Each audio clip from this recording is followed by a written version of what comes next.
We are now live. I'm going to open Twitch briefly.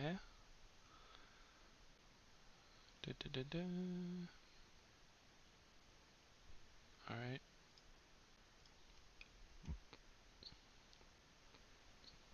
Okay. Okay. Yes, I can hear myself. Perfect. So we're gonna pop out the chat and then close that. Oh, when I was watching last session on YouTube, the chat. Is the chat there? Or maybe just no one said anything in the chat. I'm The gonna test chat it. is there. I assume no one said anything in the chat. I mean, that makes sense. Your mom. Our mom User, has your left mom us. is. I mean, we were on hiatus for too long. Yep. Oh, where's the echo coming from? From you?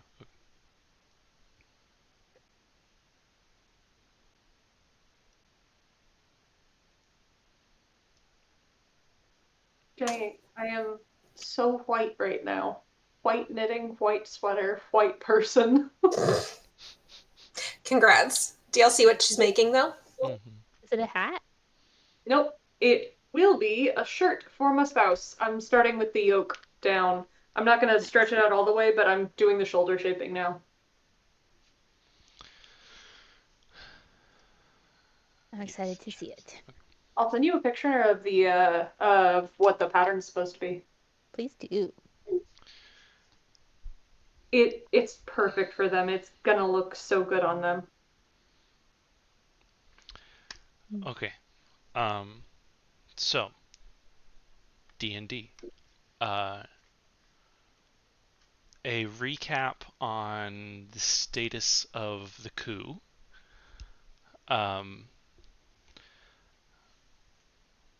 So currently, the two others involved in the coup are Barnabas and Zerka. Zerka kind of was the initiator a little bit, and Barnabas joined y'all pretty quickly upon bringing it up to him. The plan of the coup is not to depose Ander, but to reduce his power and make it to where basically anything he tries to do has to go through his small council, and they can veto to where he is a single voice among many rather than the only voice. As such, you kind of need as many members of the council as you can get. So, just to list who that is, there are the three Lords Commander, Lord Commander Ryan, Master Barnabas, and what's his name? He is Lord Commander Umber. So the three of them are on the small council. Sorry, reading a weird thing. And then there is the captain of the city guard, another Rhine, Captain Garrett Rhine. There is Carta, who has no title but just kind of is there. Let me double check that Carta doesn't actually have a title. Isn't she a lady? Yeah, Lady Carta. She's just Lady Carta. No lordly title on the council. Like she is Lady Carta because she is a noble lady, not because she doesn't have a station. A station is a better word Got for it. She's the treasurer. No, the treasurer is Farid Kantar, and it's called a steward. And then there is the Sensual, Sir Havish Laurel, and the what is the word? What's the word? It's not the bird. Bird, bird, bird. Bird is the word. I brought it up myself. The Chancellor. The Chancellor is Everin O'Corrent, or the Lady O'Corrent, as she is called. Um, I think that is everyone. Yeah. Of those, Henry has spoken to Captain Garrett Rhine, but not really broached the subject of actually joining a coup. He just kind of talked to him and to try and get a vibe. Henry has also talked to Lord Commander Umber to try and get a vibe, and after a very, as I put in the chat, Christianese conversation, uh, the feeling was that Lord Commander Umber does what the light leads, which you can take either way. If you can prove that the light leads away from Ander, then that could be advantageous. If you can't, then he would likely stick to the promises he has made. The only other one that y'all have made real contact with is Sir Havish Laurel, who is Call's kind of sparring partner a little bit, which Call made a good impression on him, but did not in any way really even have a conversation with him, and certainly got nowhere near discussing a coup.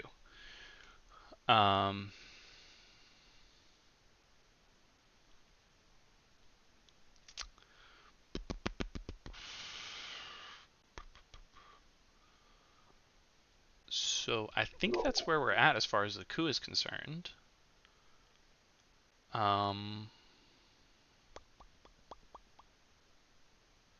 I was trying to figure out the math on how many days are left in the dual moon,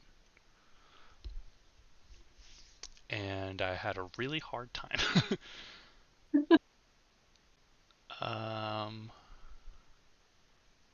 Just do it based on vibes. It has been, I think, at most 3 nights, because the first night, let me see, I believe the first night of the dual moon was the first test run of Jenna's device, and then the second night was Call's rescue, and then the third night was the assault on the light hands. So I believe it is we are at the 4th night. So it is not night yet. It is still the day after the third night of dual moon. There are 7 nights of the dual moon. It's a full week. So y'all are kind of at the height of the power of the dual moon. Both moons will be full tonight.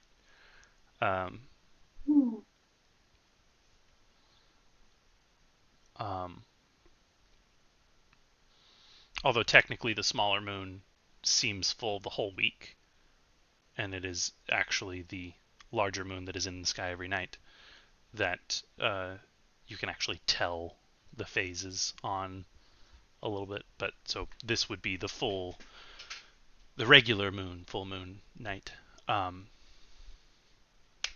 Last time, of course, we kind of set up with Kina. She has a little room to stay in that she believes is safe, and y'all have no reason to believe otherwise. There was a bit of a conversation between Kina and Call's tiefling friend, which led to Jenny saying "fuck you" to me because of the use of prestidigitation.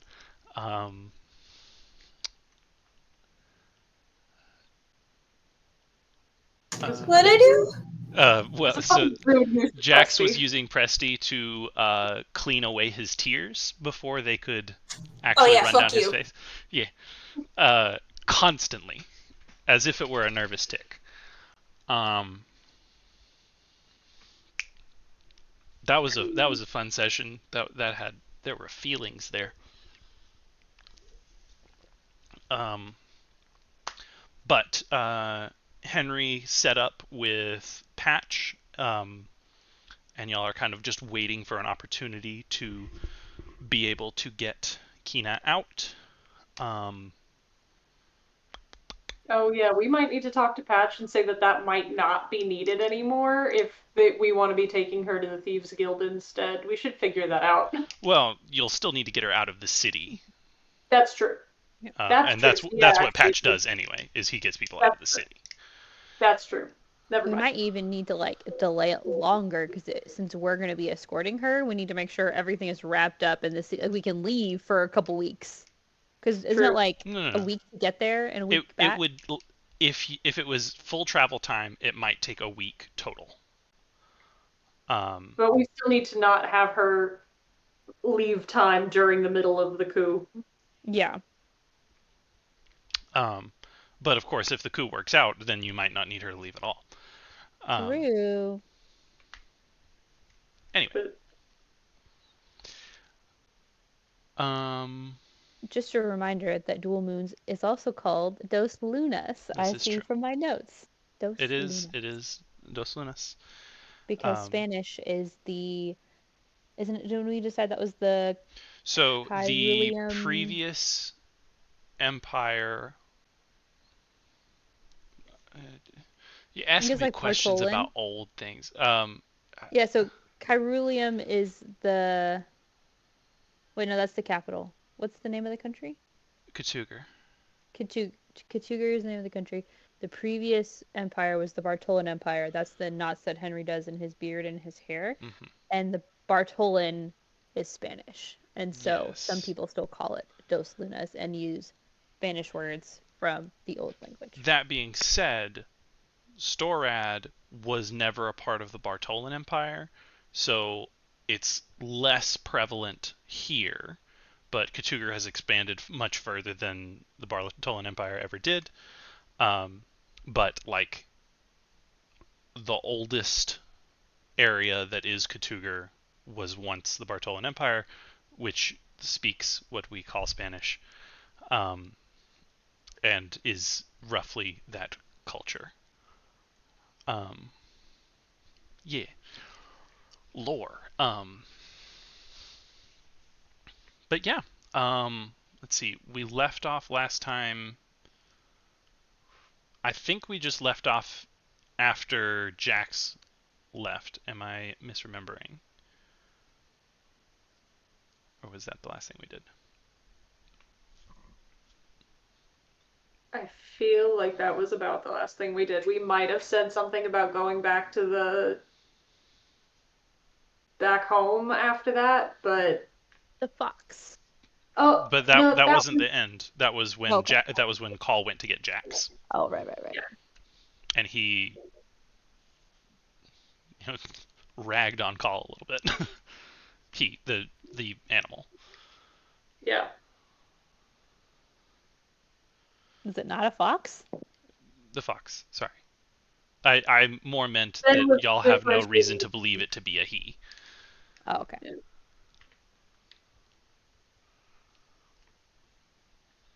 Because Well, you it's did Trent, specifically and say it Trent- had like no gender indicator in its voice. correct.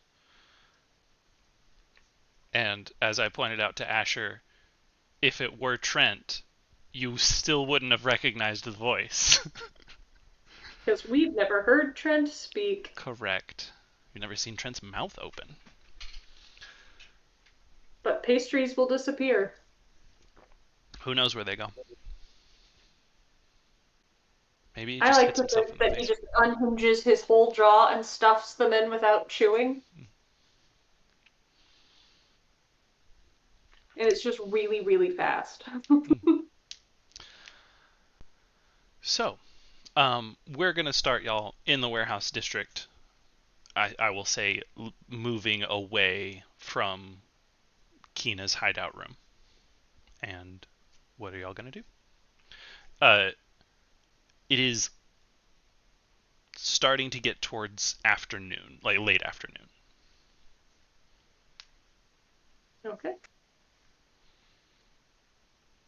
Or no, wait, because Jax came. So it's approaching nightfall, although night has not fallen yet, because Jax came just before his he had to go work Gotcha. in the taverns and such.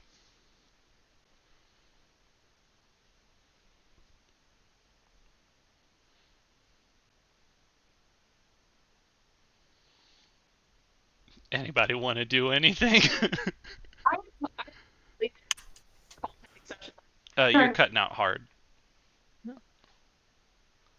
Can you hear me now? Yeah, I think it was just distance. Okay. There was a really call heavy session yesterday. I'm trying to let other people take the lead. I will say, commenting on that, Ben was like, "Was it too call heavy of a session? Do you like? Was it? It was." And I was like, Jenny and I were living. I'm sure. I was like, I couldn't see Jenny, but I feel like I could speak for them. We were both living for the entire session. Yes, it was a very call heavy session, but We it was love call heavy perfect. sessions, let's be We real. love call, and it was just so enjoyable. Like, no bad feelings.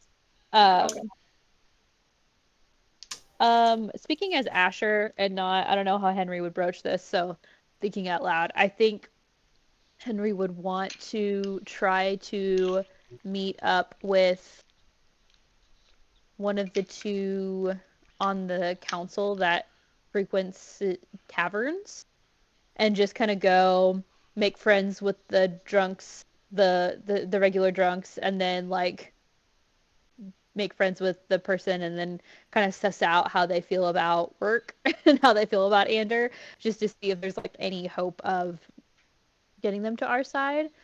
And then if there is hope, then not doing anything in the moment, but like coming back and saying like, okay, we should plan to like approach them and stuff. Okay.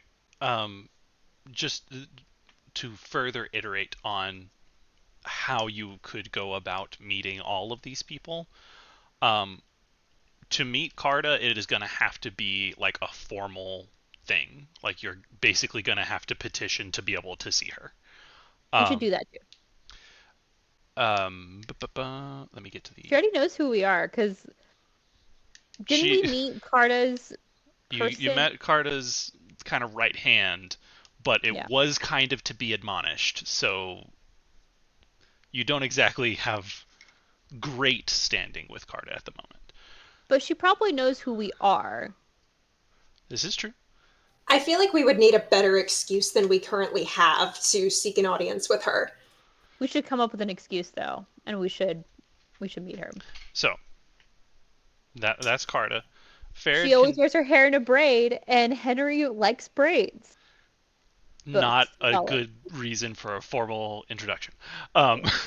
Braiding hair session. This is a sleepover. Also, not formal. Farid Kintar frequents extraordinarily high dollar bars and taverns. But from what you have been told, he goes and orders the cheapest thing on the menu, and most of the bartenders don't like him because he doesn't spend big. Sir Havish, the way to meet him, Call has already discovered, is in the courtyard of the keep, because that's basically what he does with his free time. The Lady O'Corrent frequents much cheaper establishments, and all the barkeepers love her because she does spend big. You know how to get to Captain Garrett Ryan. He's always fucking busy because he's running the guard of the city. Lord Commander, and then the other Lord's Commander. It's kind of a like looking upward in your own branch of the military. So that's everybody. So if Henry is wanting to go to a bar, is he going to the places where the cheap stuff is available, or the places where the expensive stuff is available? I think Lady O'Corrent, maybe. Well, because Sir Farid, he's the steward, right? Not Sir, just Farid Kintar. Farid Kintar, he's the steward. And what is Lady O'Corrent again? The Chancellor. Okay, so they're both like heavy hitters. I mean, no one on this list is a light hitter. True. That's kind of the point. This is the room where it happens. You don't get into the room where it happens if you don't make things happen. Exactly. Aaron Burr is not welcome here. Yet. We're not okay. even Aaron Burr. We're one of the extras.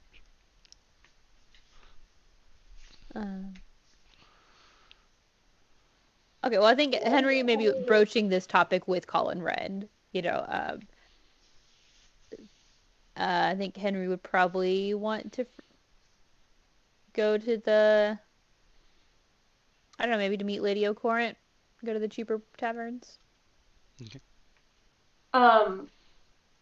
Yeah, Carl's gonna chime in. I think that makes sense. Especially someone who is a big spender as opposed to someone who's very tight pursed. Big spenders are more prone to make friends at a bar, even if only for an afternoon. It's going to seem less suspicious if we approach her and strike up a conversation. I think that she makes sense to approach in that regard. I can also uh, keep trying to work the seneschal. And I'm hoping that at some point I'll be able to catch him when he's not surrounded by a million people, or find an opportunity to request a more one-on-one meeting. Yeah, I think that makes sense. Okay. So are we splitting up to do this, or are we going to do one thing at a time? Do y'all think it would be less suspicious if it was me by myself versus like a group of us? I think Henry and Ren should go take the pub, and Call will keep working the seneschal.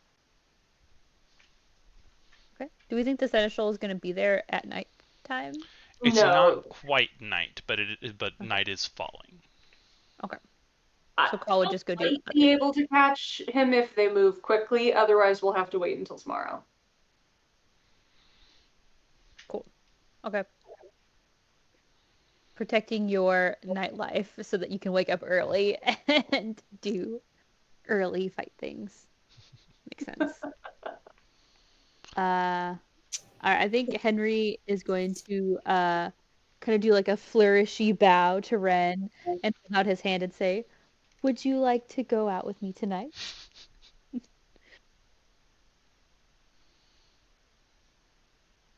Ren looks deeply amused. But Ren actually has something he needs to do. Oh. Okay. Well, we will take a rain check and we will go out another time. Okay. Do you Take need any help? notes. I will. No, Okay. but be careful. I will. Okay. Okay. I want to cast Bless or something. No, it's only for a minute. Henry, Yes. how about I go with you? I think having two people feels safer. Going out to drinks with a friend feels better than striking up a conversation alone. Um, and Cole's also going to look deeply interested in what Ren has to do. Yeah. And like you can tell that it's taking all of Cole's strength not to ask. Same for Henry. He's like, I'm going to be respectful of your privacy. Cole's But like practically biting their tongue. It's like, okay, you sure you don't need anything, Ren? Ren does not elaborate. He's like, I'm fine. Ren's fine. You want any snacks? I have. Let me know if you need anything. Ren taps his Rocky Talkie, so if anything happens, y'all can contact Doesn't him. Kina have the other end of that? Yes. Does she? Mm-hmm. Kina has the other end of the Rocky Talkie, and Ren actually gave his Rocky Talkie to Call so that Call and Kina can communicate. That's right. Never mind. Yes. Okay. Forgot about that. I think Henry takes his sending stone out of his pocket and gives it to Ren and says, if you need us, call us. I'll be okay, but thank you. Okay. Quick point of clarification, Ben. Is Kina gonna starve if we don't go get her dinner first?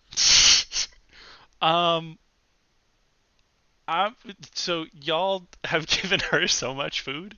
Uh, I am going to say that y'all had the foresight to get her at Thank you. least some food for the night, with the plans of returning for breakfast. Okay.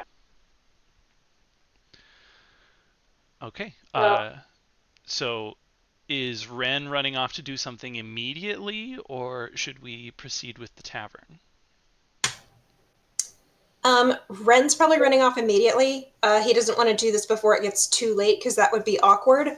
Um, but also, waiting too many days in a row after this would just make it worse. Um, Kenda? Ren has to talk to Kenda. yep. Okay. I knew it. All right. Um, I have been terrified of this for years, okay? literally. Um, okay. Well, I'm gonna go ahead and ask for perception checks from everyone as we are traveling through the city.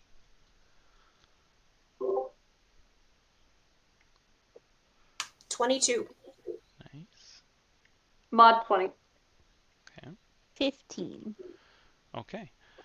So as Henry and Call head towards kind of the mercantile district, where there are more where taverns are more easy to find, and as Ren heads back towards the Mage's Tower. So sorry, what was Henry's roll? 15. 15. Okay. Um, the two of you are pretty well aware of your surroundings. Kind of expectedly so, Call is a bit more aware of what's going on. Uh, a similar experience as in the past of as you leave the warehouse district, there are fewer eyes on you, but then once getting into the greater city, you start to notice that there are these people paying attention to you. But even with a roll as good as a 20, there's not much more than that. Uh, with a 22, Ren, as you approach uh, the gate to the courtyard of the upper keep, you do catch a glimpse of a white tuft of tail up on top of the wall. But it's so quick that you're not even sure you saw it. And I think we're gonna go ahead. We're gonna go with Kenda first. Okay. It's been a long time since I've roleplayed Kenda. Um, let's see. So the last time you saw them was at Call's rescue when they brought to bear some of the most powerful magic that any of you have ever witnessed. Between them channeling just kind of raw magical energy into Jenna's artifact, um, and everything involved with that. Um, you remember that on that night they were glowing as magical energy and electricity just kind of exploded from their body into the artifact to give it the charge needed to pull off the astounding feat that it did of traveling across planes and then returning. Um, uh, and as you think about that, it is somewhat fitting that as you approach their door, multicolored light is coming through the cracks around the door.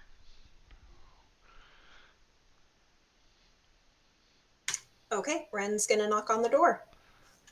Um, the door slams open, and Carta comes wheeling around their desk.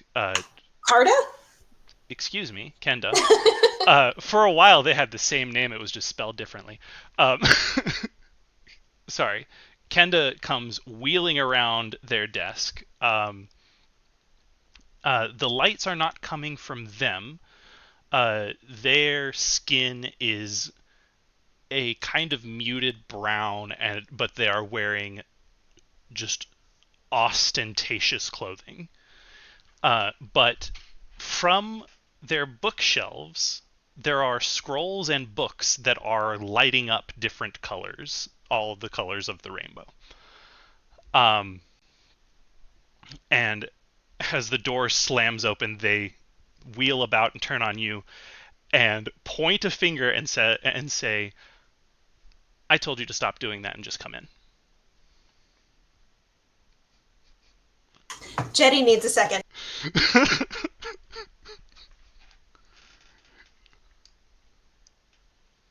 I told you to stop calling me Your Highness. You have to call me first name. Okay. Ren smiles and comes in, and he's going to just take his usual seat.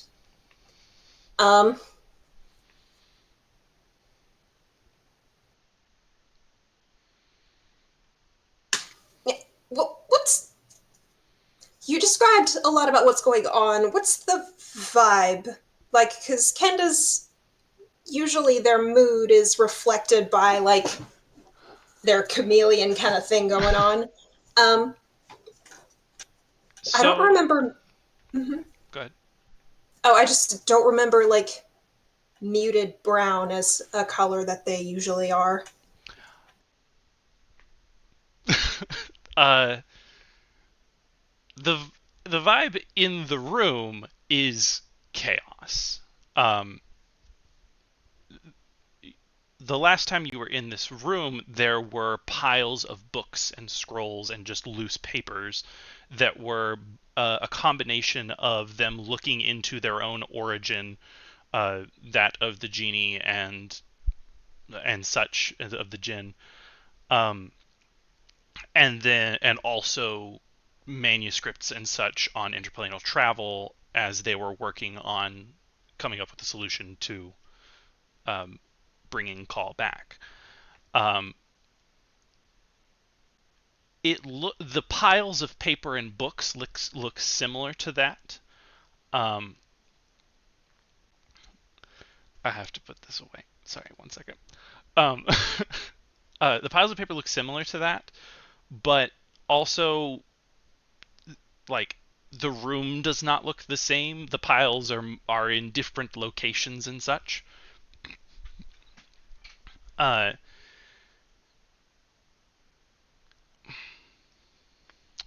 Prior to the task of bringing Call home, of course, uh, Kenda was in the fields, and having something to do seemed very productive for them. Uh, if you had the expectation or feeling that they might return to that now that the task was completed, that expectation is entirely thrown off course. Something seems to have gotten into them. They have some form of inspiration, although the flashing lights and piles of books and papers don't lend themselves to Ren knowing what that inspiration is. I think Ren will just ask what's going on. They kind of look around and smile slightly, and say, I am pushing my limits, seeing what I can do. And as they say that, the multicolored books begin to, one by one, kind of wink out. And some of the piles of papers straighten themselves slightly, and a few books fly onto the shelves of their own accord. And their clothing, which was kind of billowing about them, falls as if the wind that was never there has gone out. And as some of the papers and books go away, Ren's usual seat is uncovered.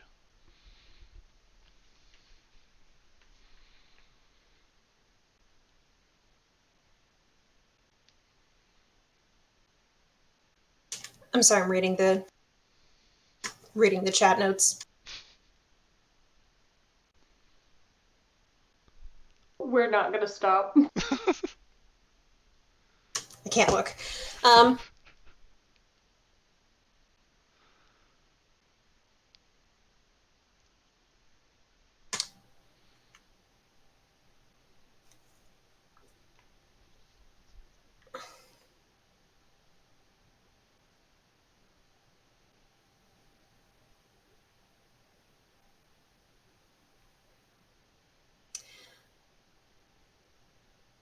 I'm sorry, it's been a couple of days. I should have come sooner. Some things came up, but I just wanted to properly thank you for what you did.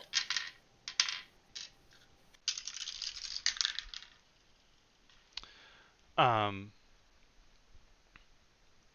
they had not stopped kind of moving about the room, but as you speak, their arms drop a little and they turn to face you. And what does Ren's face say at the moment? He is being as calm. He's trying to just be. He's trying to not have a lot here. Okay. They slow slightly as they just stare into your face for a moment, and then their face brightens on its own, and they say, "I'm sure you've had much to do, and I've had plenty of my own to do. Um, of course you're welcome. uh, I don't think I've felt power like that before, and it put wind in my sails, as it were. And I have been trying to figure out all that it means without, to put this delicately, without making Barnabas nervous."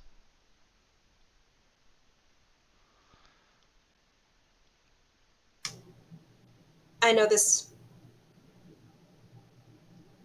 must sound weird coming from me speaking to somebody as powerful as you with your status, but as my friend, I'm proud of you.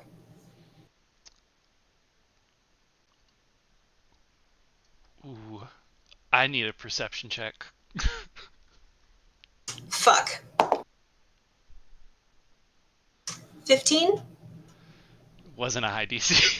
um, their top is rather low cut, but what you notice, um, kind of at the top of the chest, there is a slight turn to pink that fades quickly. But what stays is the tips of the fingers that are all a bright pink.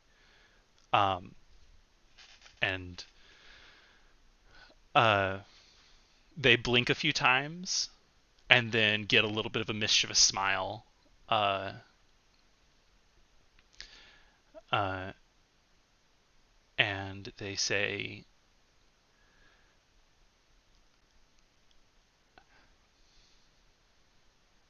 "That's wonderful to hear.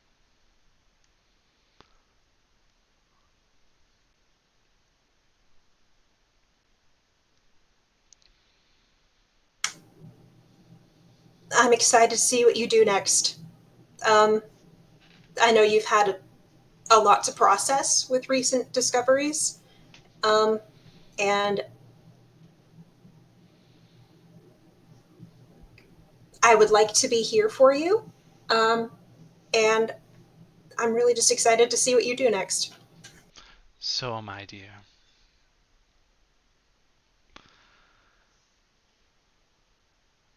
Now, what have you been up to? I know you've certainly had much to do, but I would like to know specifics.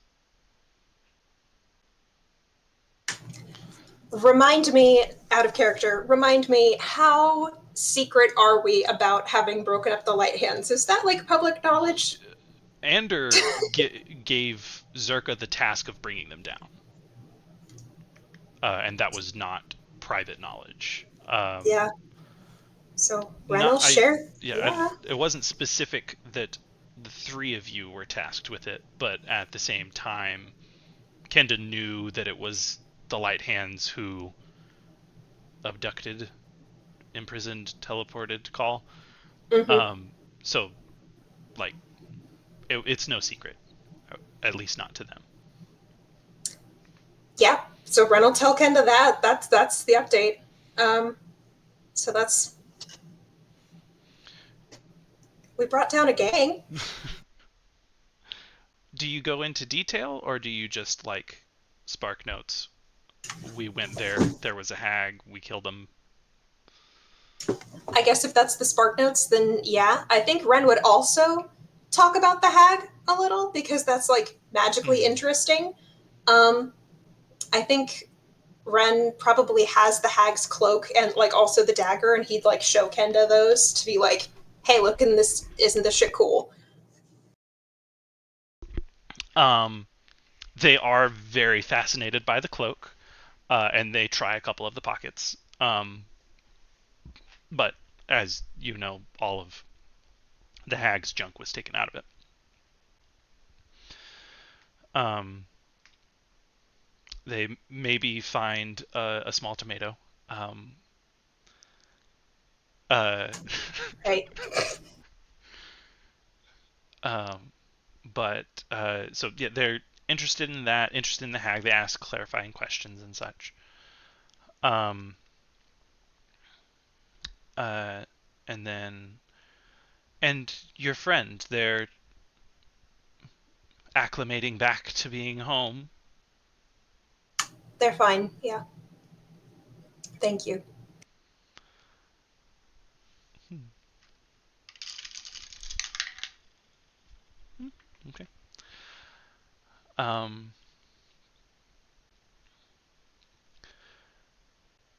well, I would imagine the conversation continues as such, unless you lead it to more areas of revelation. Um, I think that's about it. Ren just wanted to check on Kenda, um, and not just ask them for a huge, huge fucking favor and then ditch them for a week. So yeah, and they'd been going through stuff with their whole like, oh shit, I'm a djinn, I guess. And I guess Barnabas is scared of me. And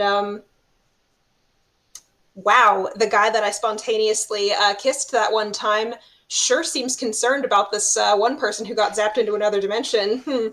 So yeah, I just wanted to check on Kenda and see if they were doing okay. But yeah, I think yeah, no other great revelations. all right. Uh, then the conversation continues as it will, just between two friends. Okay. All right. So let's hop over to the tavern then. Um, I'm gonna go ahead and say that y'all have like a specific tavern to go to via Zerka, or I suppose more precisely via List and Jax and Percy, um, given what they do. So y'all are able to go. Y'all have a specific tavern to go to where you can expect the Lady of Corinth to be. Was that a question? No. So that's where y'all Okay. are going. Um, I suppose I already did your traveling through town perception check. Uh, so um, as you arrive, it is still early in the night. Like technically, maybe not night. Um, so I would say that y'all probably, as long as you don't do something else, y'all would arrive before her. Perfect. To that point, I think Call is going to actually suggest that they stop for dinner first. I mean, you're Because headed to a it will, tavern. Yeah, we could just eat well, there. you could, but it also just feels weird to be hanging in there all night. And like Call could be talked out of it, but like their kind of initial thought is like, I don't know, is it weird if we're there just like forever? Or does it make more sense to be there when she arrives? I think if we're there before she arrives, we're more part of the scenery. Where if we arrive after her, then it could be seen as like we're following her, or like if she gets suspicious from us at all, she's like, well, maybe they followed me. Where if we were just already there, it's like a little bit less sus, is what I think. Sure. All right, let's go. Okay. Uh, as you arrive, um, the you know it is dinner time. So there it is not the tavern is in no way packed. Like there's plenty there are places to sit. But again, this is not like a high dollar establishment. Which even when you arrive, you kind of like you second guess for a little bit. You double check the name on the door, uh, because this is kind of just like a seedy place, and this is one of the members of the High Council. Like one would expect that she is rather fucking wealthy. And this place is kind of seedy. It smells a little bit like not. It's not great. However, I don't believe Call has met this person, but Henry would at least clock that being late in the day, Henry would clock Kurt Yeah. setting up to perform um, with a little loot case open in front of him, uh, up on his usual high stool with one drum next to him in foot range, and uh, for this evening at least, a small harp that he is just kind of strumming on. He's not singing at the moment. I love him. He's a heron gone Yeah. Oh, little yeah. So baby. just description of Kurt because it's been a while. Um, Kurt is a Harangon. I gotta get up my actual description of him. Yes. So he is uh, a gray and white Harangon, long ears. He is a little bitty guy. He's 3 feet tall.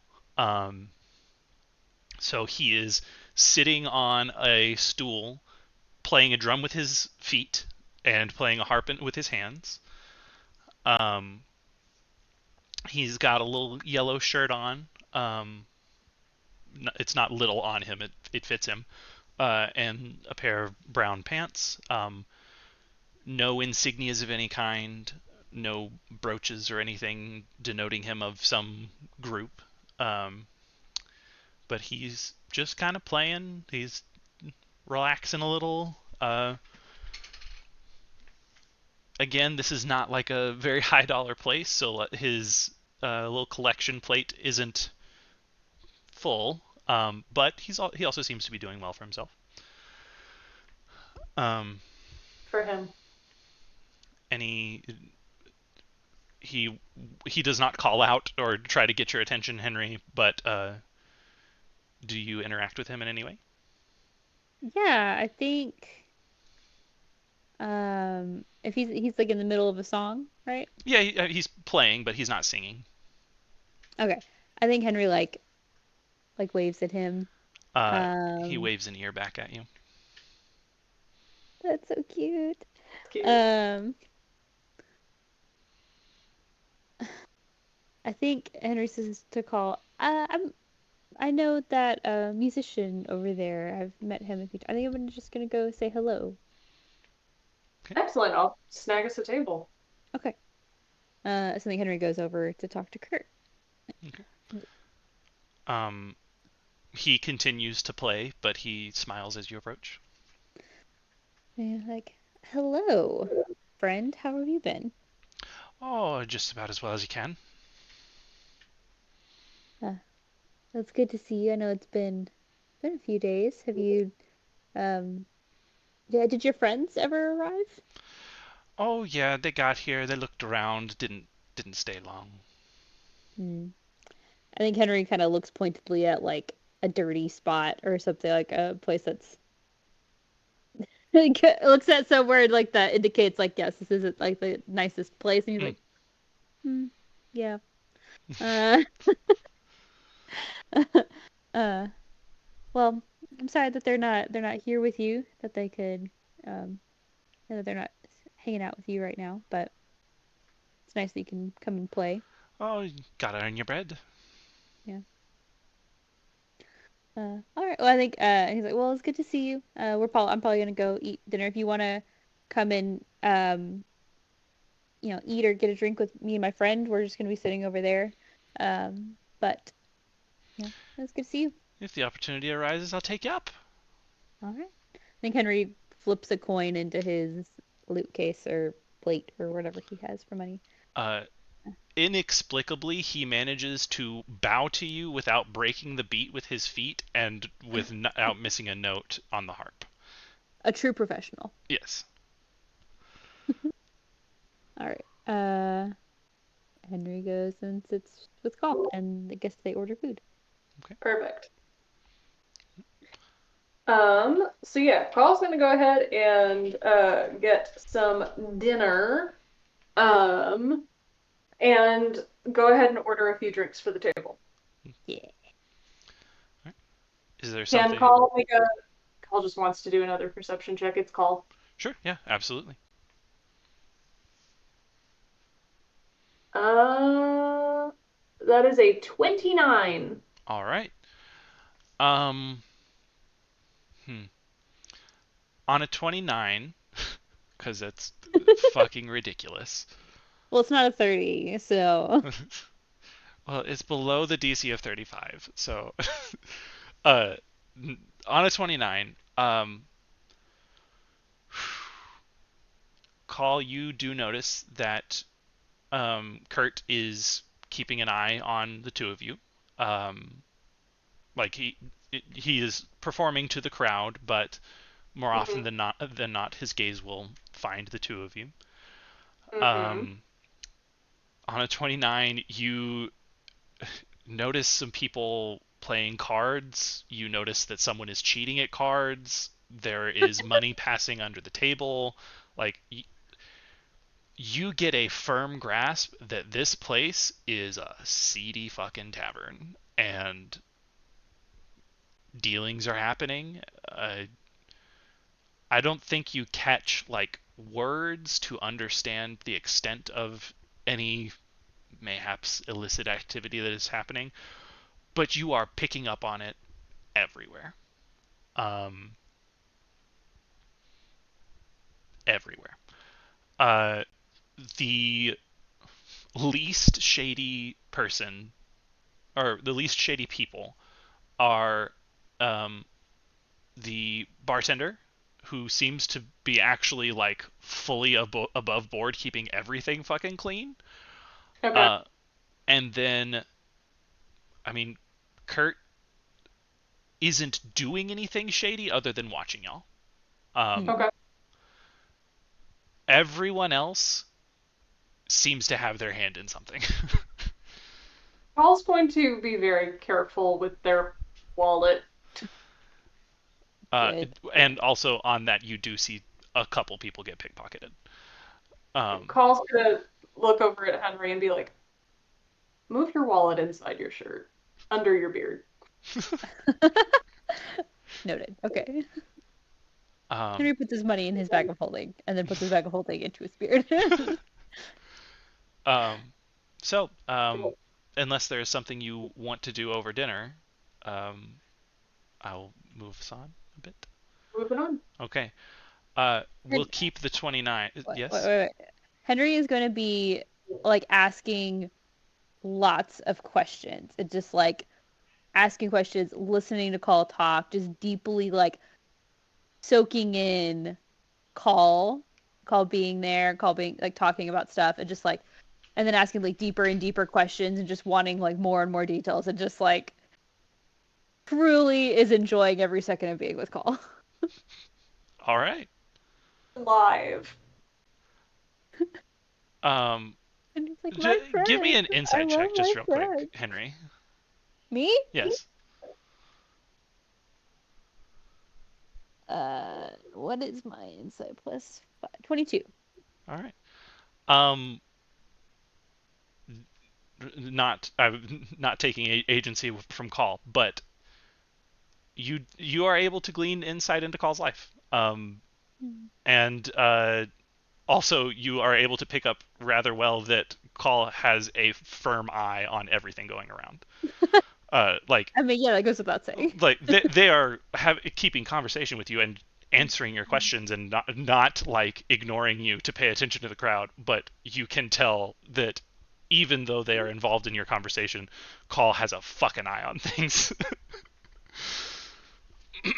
That being said, I will allow that 29 perception to carry over to when the doors open and in comes a human woman. She has long brown hair that is just down to about her mid back. Her eyes are this deep icy blue that have a level of dullness to them that only comes from things that were once sharp. She is very pale, as if she has not spent time out of doors except to get from one door to the next. She. Hmm? Oh, you got frozen for a minute. Oh. Yeah. Where did I get frozen?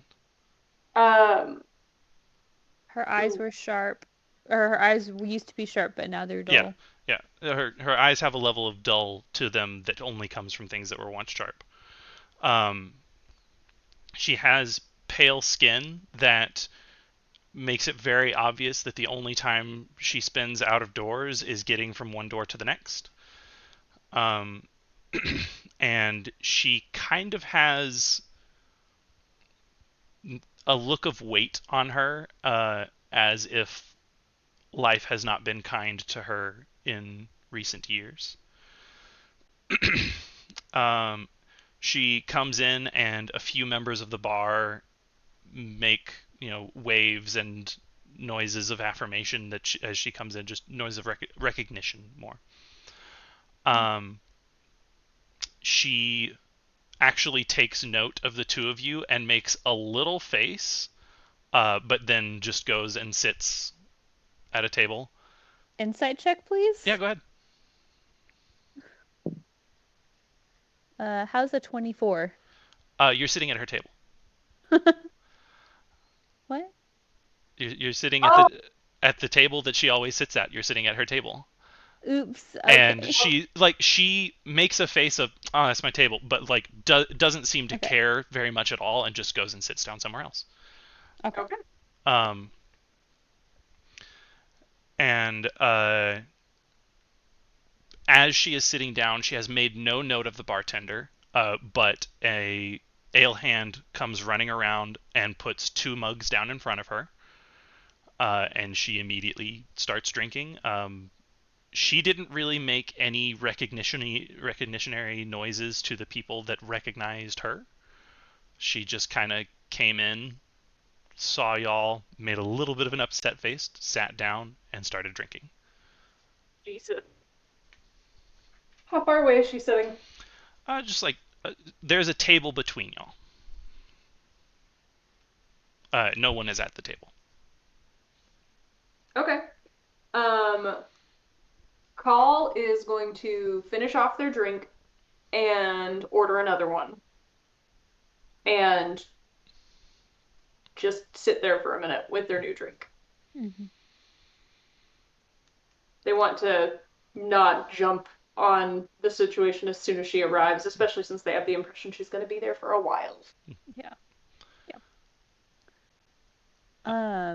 I wonder if we could make conversation that would be interesting that maybe would draw her in. Especially since she's like nearby.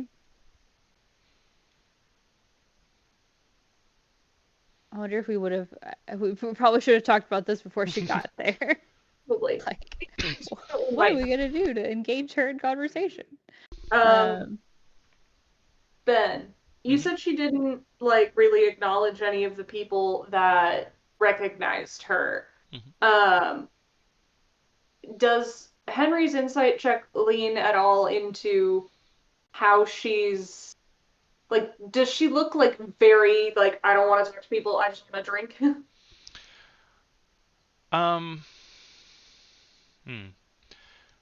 With the I can make exception, another insight no, a 24 is very high, and you got very little from it. I'm perfectly willing to give you a bit more.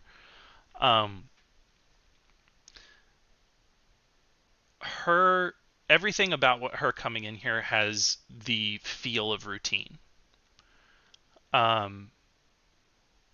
She like the routine was set off note slightly by the fact that y'all are at her table.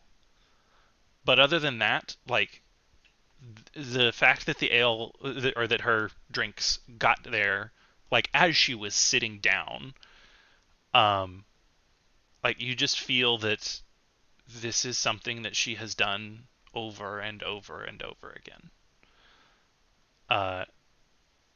And like so you gather that whether or not she is open to conversation today, it's not going to change tomorrow.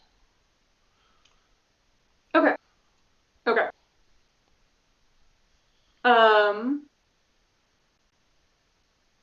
Okay. So, Bronwyn talking, I'm gonna say that if we were there for a while before she got there, is it fair to assume that we did talk a little bit about how what we were planning? Yeah. Okay. All right. So,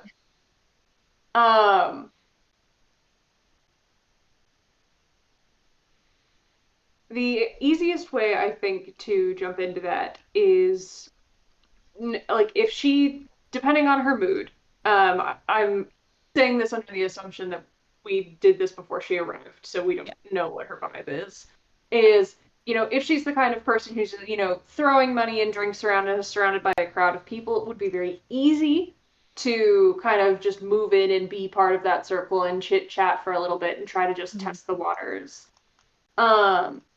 If she's the kind of person that likes to drink herself into a stupor, maybe the goal is to be. I think Henry he thought he would be on that level. Henry would be like, if she's gonna drink herself into a stupor, Henry's like, I'm also gonna drink myself into a stupor, and we are going to be singing stupid songs together and in the throes of it, and maybe commiserating even. Yeah, commiserating. Yeah. If she's there to party, we party. If she's there to commiserate, if she's there to drown her sorrows, we're also drowning our sorrows. Yes. Matching the vibe. Whatever it is, we match the vibe. Yes. And I don't know. Maybe we can ask. That can lead into conversations about her work. Mm-hmm. Not what she's doing, but how she feels about Yeah. it. So if she's, drowning her sorrows, why? Is it her personal life or does work suck? Mm-hmm. Share a Mm-hmm. story and then ask her what hers is. Yeah. But if she's partying, maybe assume like, did you get a big promotion at work if we don't know her? Mm-hmm. Yes. Yes. Very good plan. So I You think think I think we're good. I think that's like a good level of preparation because I think Henry was kind of assuming she was going to be the life of the party, but like mm-hmm, going like with the vibe of like we just match whatever her energy is, I think is a good and then try to work is mm-hmm. a good plan. So now Yeah, that there she's is gonna have to here, be a degree of winging it. yeah. Yeah. Um Scared. That's- so I think now that she's here, um I think Henry takes a big long drink of his a drink. I think he like downs it. I think he like makes a Jeez. big show of drinking the whole thing and then like sets it down and he goes, "Man, it's been a day.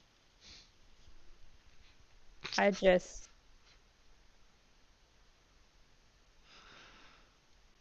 let's just drink tonight and let's forget about everything that we've done today."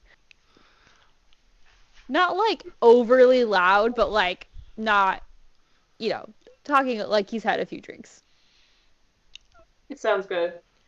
Call is going to take a sip of their drink and kind of grimace a little bit, like go ugh, and turn and like look around and notice that there isn't someone in between them and Lady of Corinth, and just kind of lean over to the other table and be like, "Is there anything good on this menu?" You're asking the Lady of Corinth this? Yes. Nice.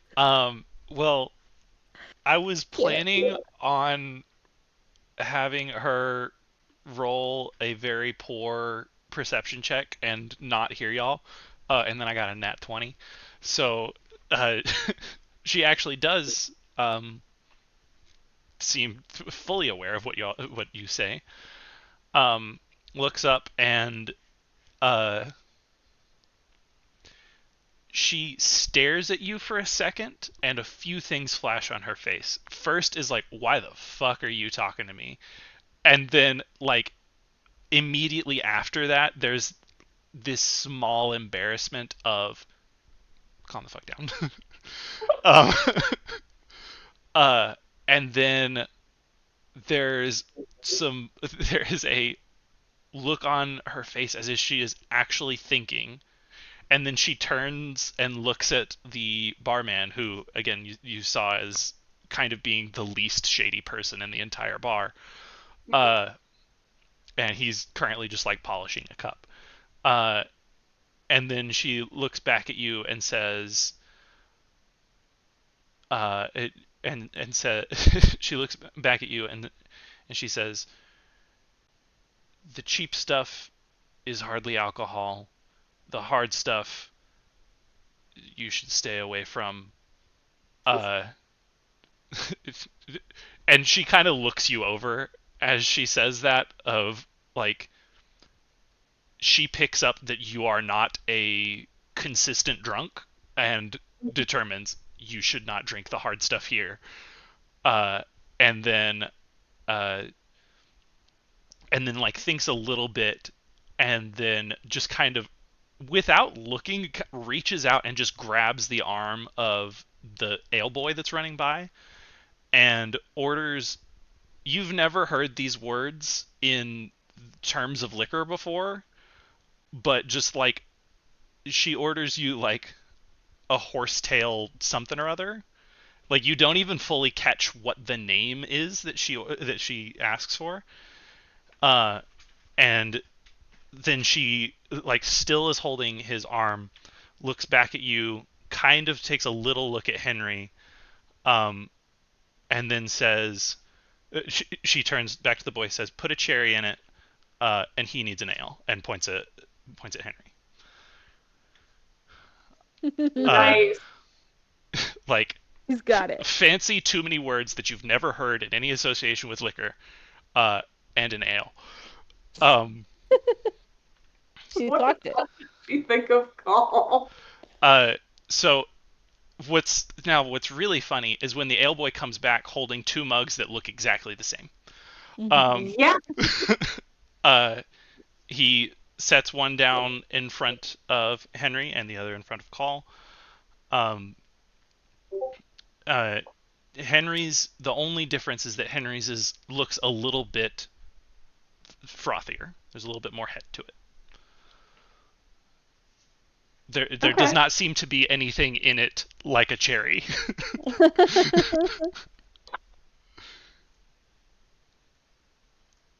Well, Call's gonna take a sip. Is it any better? It is better than what you were drinking. It's rather light, rather dry, and it's not the best beverage you've ever had, but it is not a branch to go out onto to assume that it is the best tasting thing here. Excellent. Call's going to kind of take a sip and then go, "Thank you." Um, she is already back into her own cups and just gives a little somewhat dismissive, but again there's this sense of like as it begins it feels like she's waving you off, and then it's as if her own mood changes in an instant and is more genuine you're welcome. Mm. Okay. Okay. All right. So what Call's getting from this is that she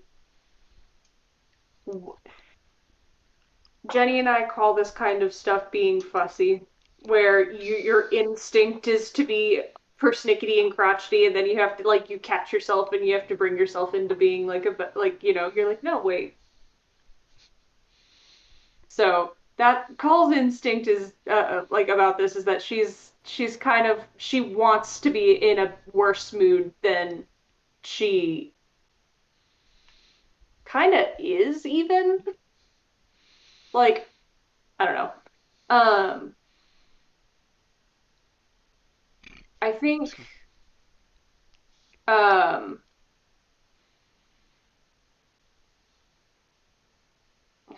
the only the only way to do this is to keep pushing through. I think Call is going to yeah, Call's just gonna say, you know a lot of this terminology. How long have you been coming here? Oh shit, I have to find the actual number. One second.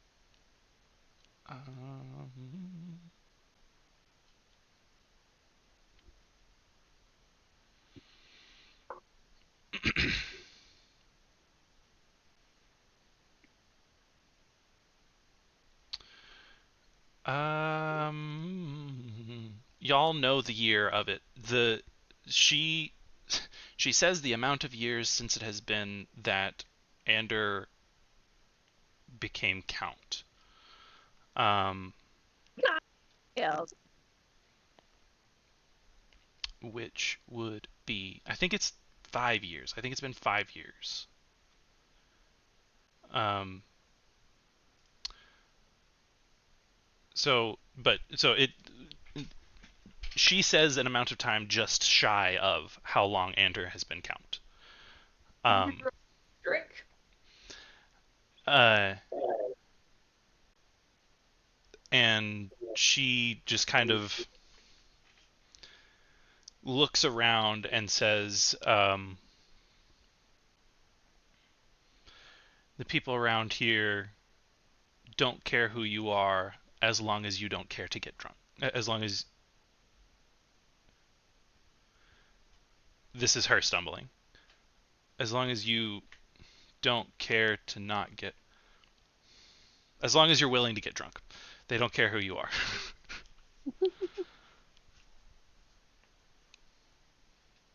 Uh, Sorry, 1 second. Are the two of you wearing Henry? Are you wearing your armor of the Core of Light?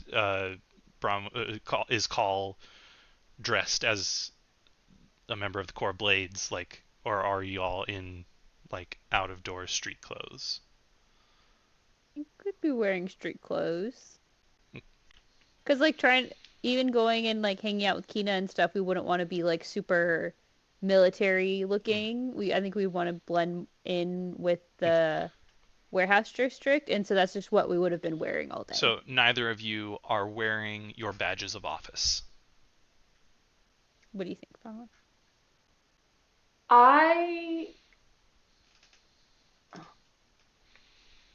I think Call might. Mm. Because Call's probably, I think Call's wearing essentially street clothes, but hasn't taken that, like, is still wearing the badge of office. Yeah. Call kind of pretty much always wears street clothes. Mm. Um, Yeah, that brooch that you received in session 1. exactly. I think Call's mentality on that is, if we're going to talk about the coup, she's gonna find out anyway. Mm.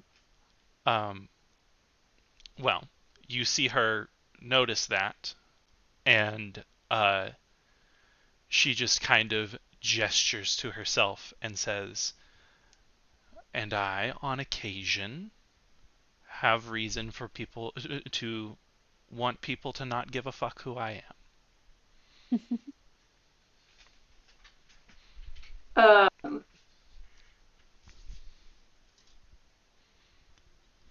Sorry, I feel like Call's been dominating this conversation. Sorry. And Henry, do you want to be chiming in?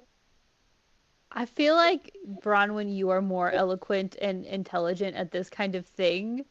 So, like, I don't know, even though Henry technically probably has a higher charisma, like, you're doing great. Go for it. I'll jump in if I have something to say. Okay. Okay. If you ever want to assist a role or give support in any way without being eloquent, just say so, and you can give the help action, and Okay. Call can have advantage, or you can lower the DC in some way. Like, Okay. you can help out from a mechanical standpoint if you don't have the words yourself. Okay. Appreciate it.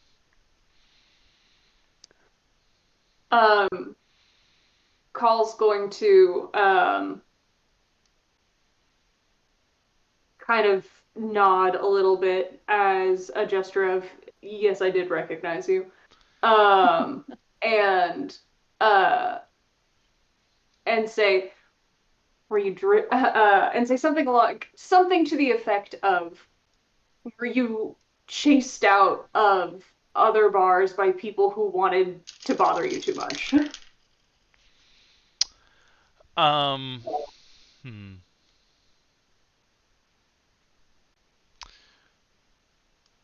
You gather that she is not one who's very good at hiding her emotions from her face.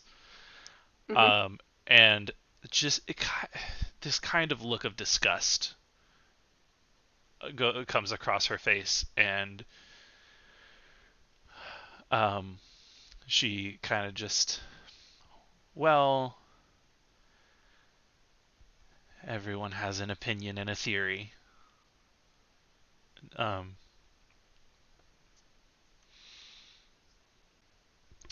I'm going to give y'all one thing that Zerko would have told y'all. So she is the only member of the council that Ander appointed himself. Everyone else was on the council before he was count. Um, Fascinating. So he just continued using the same council members that his father had used, and in many cases, his grandfather had on the council. But she has come from a relatively long line of landless nobles, meaning she is nobility, but the bottom rung of nobility. She is an only child, so she is set to inherit everything of the nothing her family owns. And she was kind of an out of the blue appointment that nobody knew. It was a bit of an uproar when it happened, but nothing came of it. There was no news after that. And then jumping the 5 years forward to now, she's a bit of a drunk. Does she?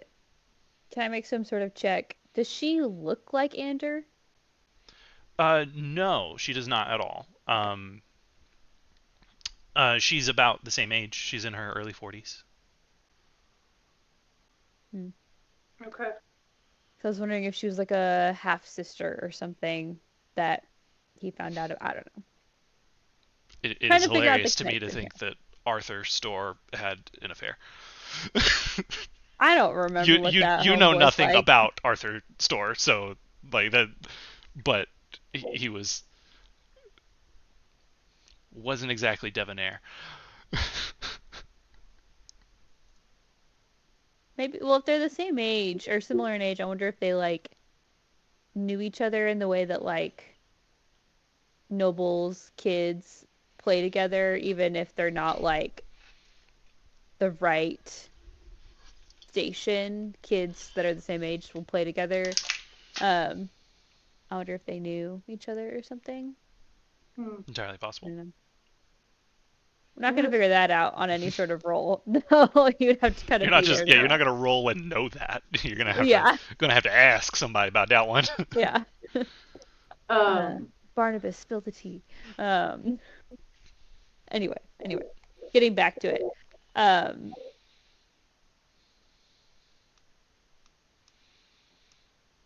Something I was gonna say. I don't know. do you want me to hop in? Yeah, go for Okay. it. Call is Call's going to kind of give that people be people expression on their face and say, well, we won't make a habit of disturbing you. um, she's just gonna raise her glass and toast to that statement.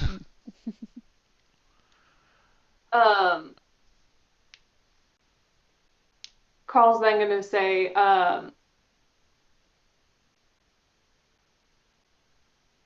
bad at this, Ben. You are truly putting me in my worst position of having to figure out how to manipulate people. I don't do that. I don't know how to do things.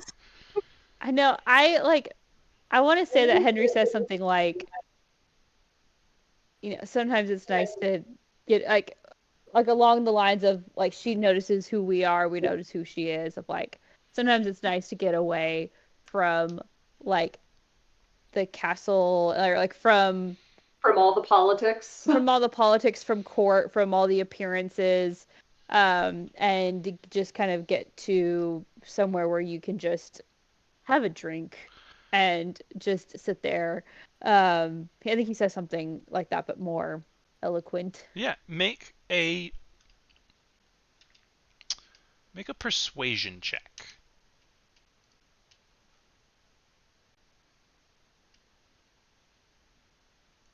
$11. All right. 11 is much higher than whatever a 2 would become for her. nice. I rolled a 5. Thank God I have a +6. She kind of flounders at it for a second, but she manages to kick one of the other chairs at the table. No, she's not. She is going to, without invitation, but without any invitation other than Henry's somewhat lamentation. Mm-hmm. She is just going to pick up both of her mugs, even though one of them is empty, and come sit at the table with y'all. Yes! High five, Bronwyn, we did it! Thank God, Henry. Call got us there. Call was team effort, absolutely. She wants her table, and y'all get the vibe. Um, Yeah. uh, as she is walking over, she does wave the empty mug at the ale boy, though. Um, Amazing. I think Henry also waves his also so empty. you drank the. Okay, so Oh no, I I guess meant to I ask. slammed. Sorry, I slammed the first one.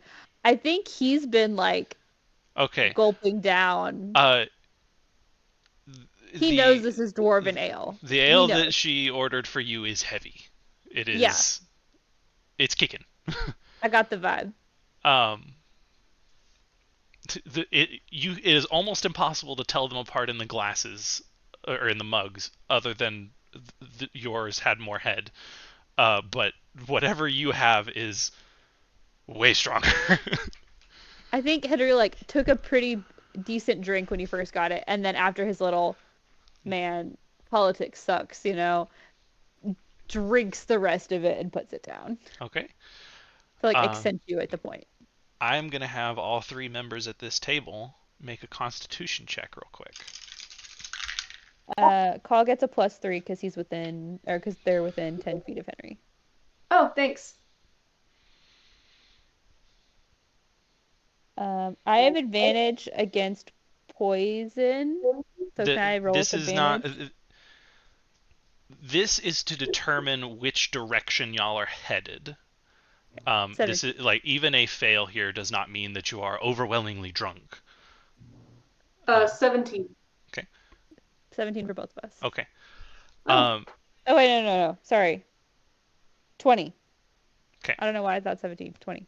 Okay. So the three of you all, none of you are drunk by any means yet. Given that y'all haven't drank much. Henry is a dwarf, and the Lady of Corinth seems to be a rather reliable drunk. Um, and Call hasn't had as much liquor. Yeah. So none of you are drunk. None of you are even headed in that direction rather quickly. A little bit of rosiness to your cheeks, maybe. Um, but the Henry three, always has rosy cheeks. Yes, he does. absolutely. But a bit more today. Uh, and the three of you are trending towards happy drunks, is what the roll was for. Uh, so that being said, where do y'all lead the conversation?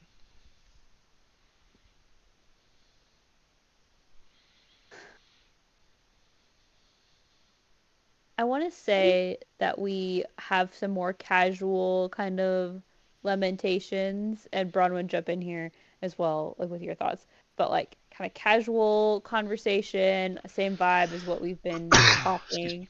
Um, and I think Henry will want to kind of slip in there a comment of like, man, things have been going crazy recently. Like even like things are normally blah, but like recently real Shit's been crazy stuff's been going on. Okay. Uh, And see what, and then watching her casually but intently watching her to see what her reaction to that give me an is. insight check.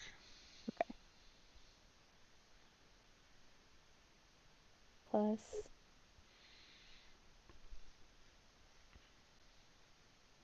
18 on my end. insight 7. Okay. So Henry Did not doesn't roll really pick well up at on all. this, but Call, you know what? Even with a 7, that's enough for like Henry can tell that she is nodding along and she is speaking like she seems on a level with you as far as things are shit. Mm-hmm. Call, you notice that she doesn't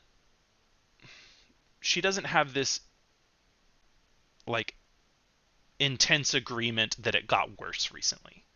For Mm. to her, she just seems to be talking like it's always been shit.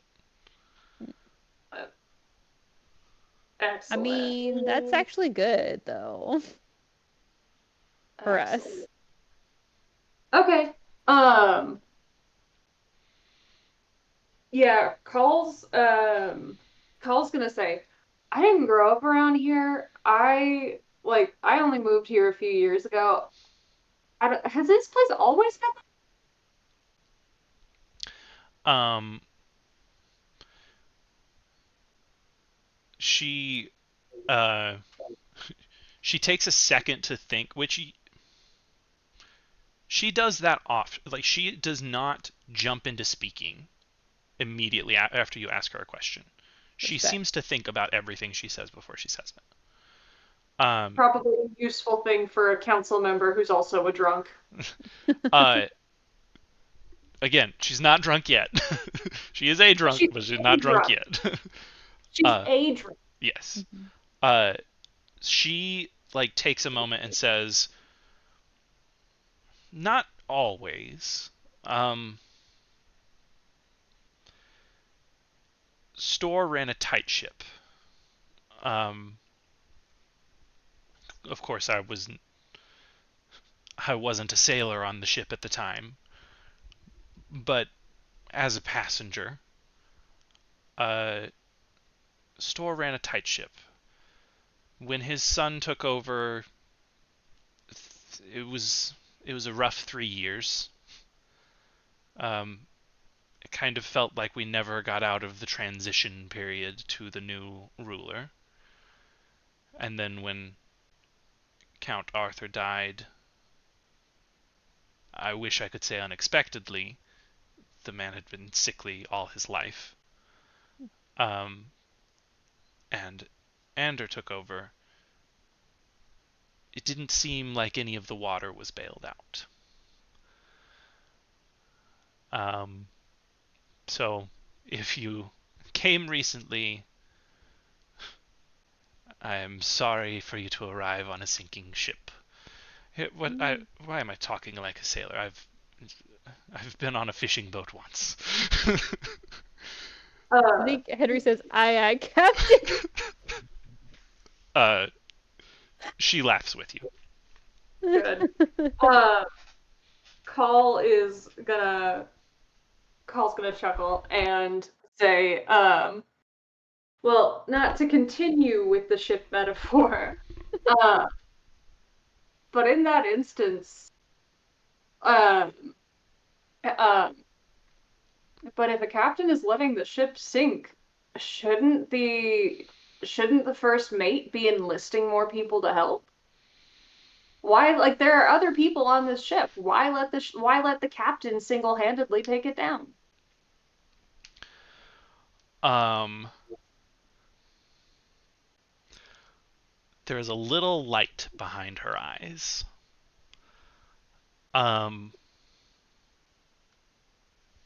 sorry, let me get to the correct section of my notes. Um,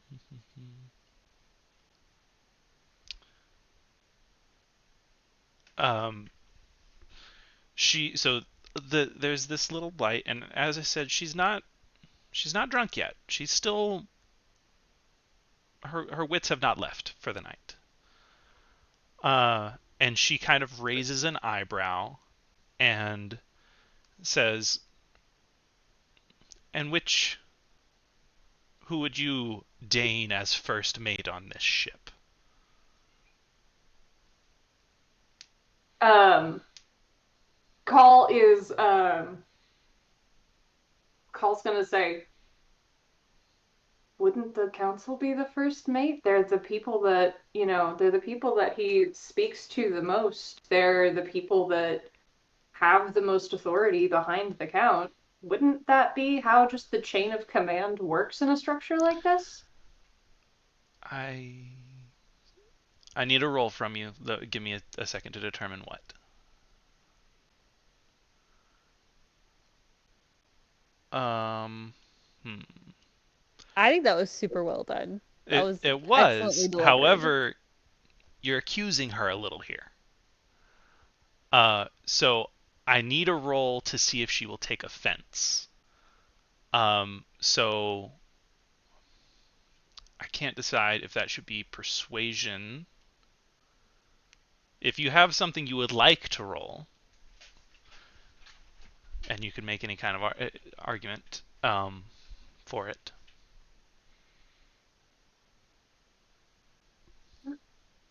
I feel like it has to be persuasion, wouldn't it? As much as I don't want it to be persuasion because I don't have great bonuses there, I can't argue that it's anything particularly better.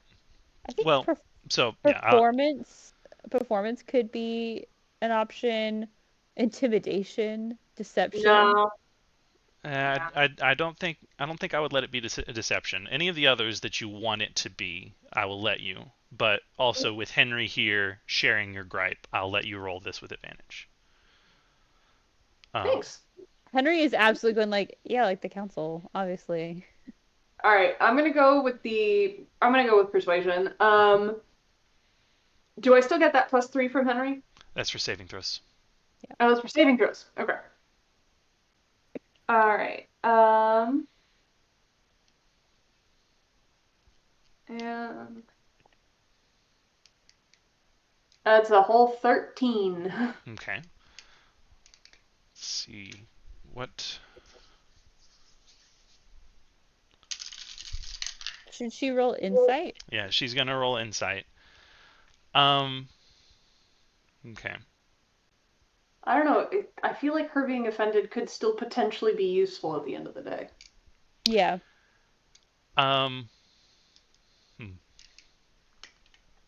She's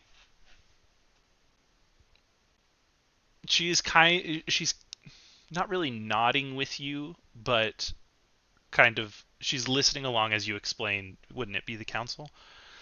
And she says, the council is many opinions, and different members carry different weights. I understand that what is the word? The metaphor lends itself to a single person, but I just mean to say the council is not one. Mm-hmm. We are 9. I think there are 9 of them. 8. There's 8 of them. Mm-hmm. And I am the newest of the 8. Been around for I have held my seat for 5 years. You would think that would be enough, but I'm still seen as the new blood.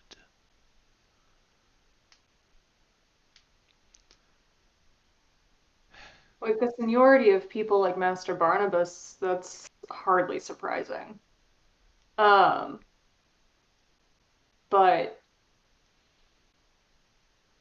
yeah, I admit the metaphor doesn't. The metaphor weakens when you put too much strain on it.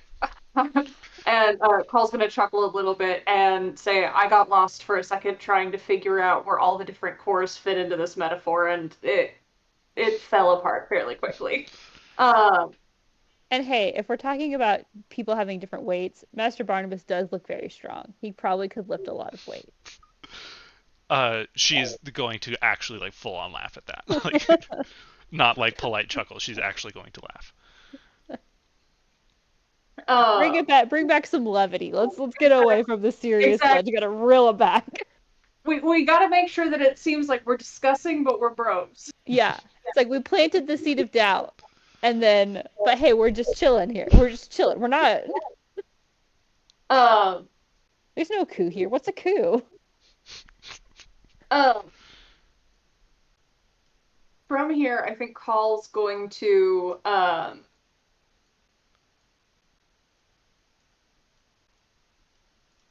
say,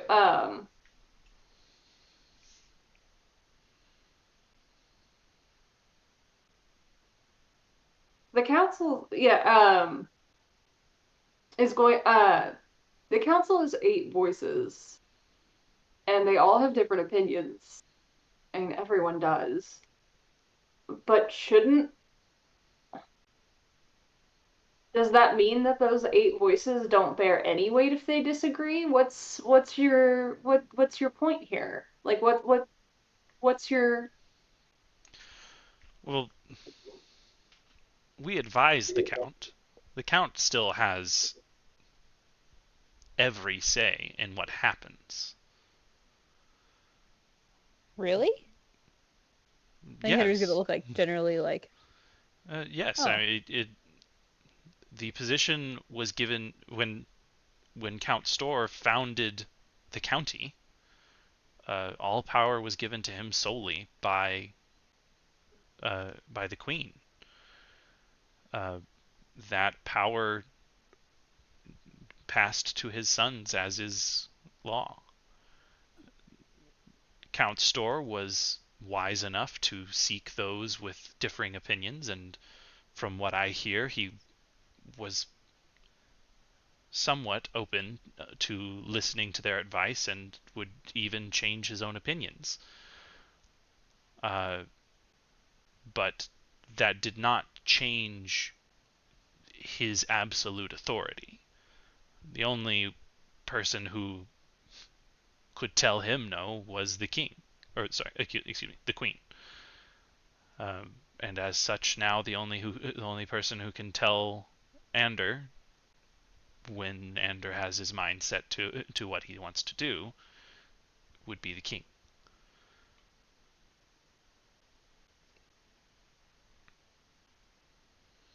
Paul's gonna nod along thoughtfully while they take a big sip of their drink, like they're processing this information. yeah. I think Henry's gonna just be like, oh, really? Like looking like very like surprised and like, oh, I didn't realize that's how that worked. Um, Paul's gonna go, that seems to that seems to imply a lot of faith in no, okay, hold on. I'm struggling with how to say this because I don't live in a monarchy and I'm Yeah, trying to find right. a way to phrase this in a way that doesn't feel completely anti-monarchy. I feel like the power should be given to the people, right? Like, Seems to faith is that like, one family is going to be consistently like equivalently good all the way through forever. And I'm like, wait, I can't say that because it sounds like it's also against the king. I Yeah, can't I can't do that's that. treason. So I'm trying to figure it out.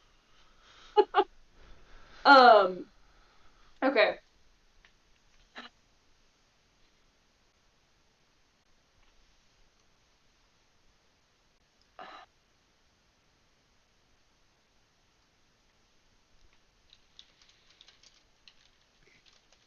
I think Call is going to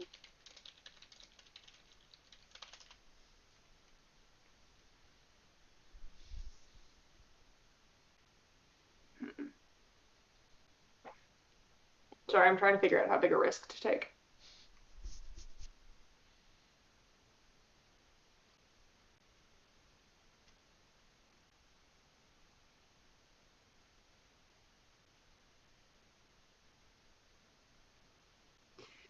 Um,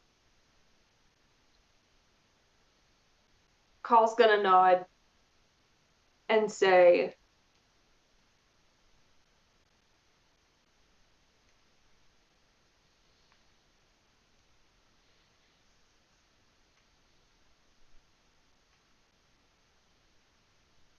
so that if Ander decides to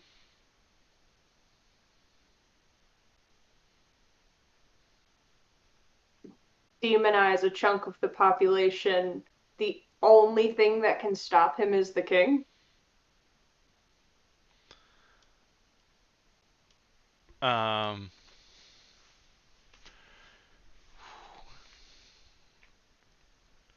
I'm so terrified that I just screwed this up so bad. uh, she's gonna So kind funny.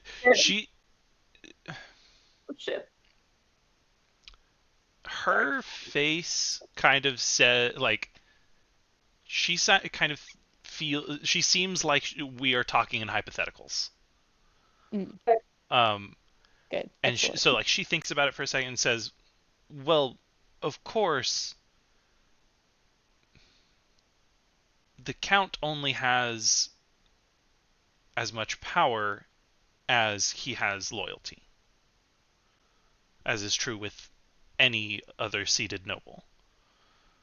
Uh, if if he treats the population poorly enough that they band together against him, then only those most loyal followers to him would be there to prop him up.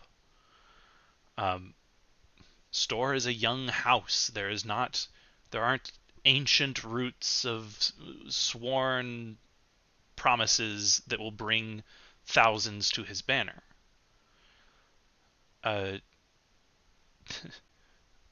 I would imagine that House Rhine will die long before Ander himself, but other than that, a ruler cannot rule simply on their right. The people must allow themselves to be ruled. So, okay, following this hypothetical, if that sort of situation ever does come into power, who's responsible or does come into play if, if if the count ever takes people down the wrong path or a bad trajectory, is there anyone who can, I suppose, steer the ship to safer waters?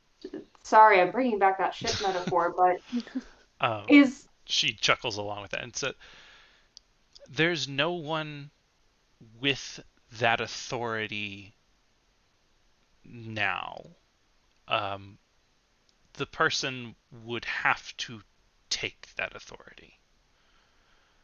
Uh, wouldn't it be more beneficial for the count to have a system in place that helps him ensure that his line stays in power? well, I suppose that would be the council. It depends on to what extent you mean. Um, the council, especially as it was when it was Count Store, were all close and loyal members.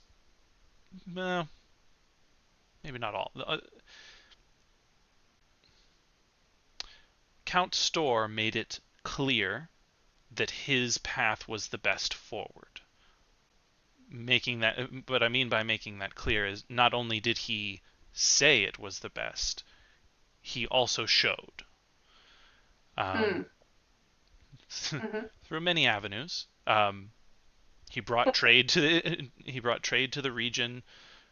Those who were ambitious that gave him what he wanted were allowed to rise.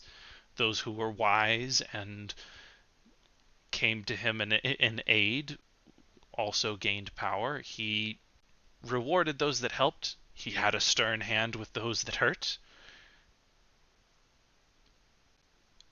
It was clear that his was the best path forward. Store's line, Arthur being the third son, Ander being woefully unprepared. She kind of looks around a little bit to see that no one gives a fuck about your conversation.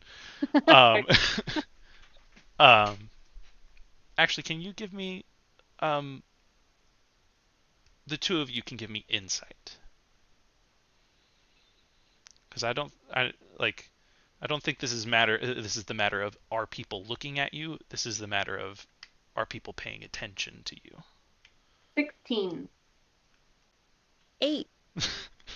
I'm like ass right now. Henry's been drinking. Henry's been drinking. The dice know it.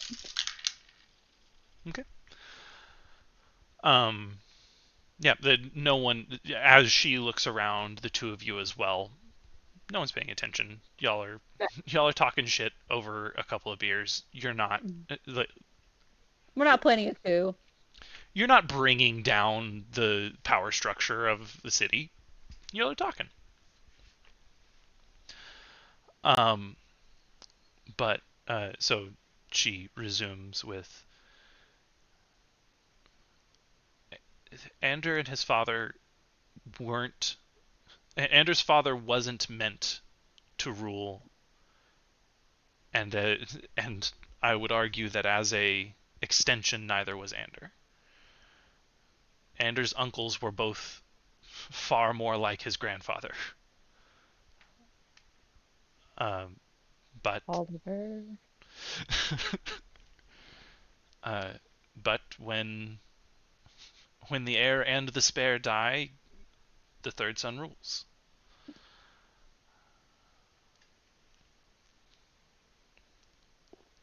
I wonder how. Go ahead. Um, I wonder how people who knew them back in the day feel about that. Like, how does Barnabas feel watching things change over time? Like, I wonder how he thinks Ander measures up. Uh, Barnabas is a good one to think of. I worry Oh, I mean, less. isn't he the one who's been around the longest? I suppose Barnabas was with Store when Storad was founded. He has been around longest, but I would argue the one who cares most and has most discontent about the fall of the house would be the Lady Carta. She was overlooked, being a woman, but she had and honestly still has the strength of her father.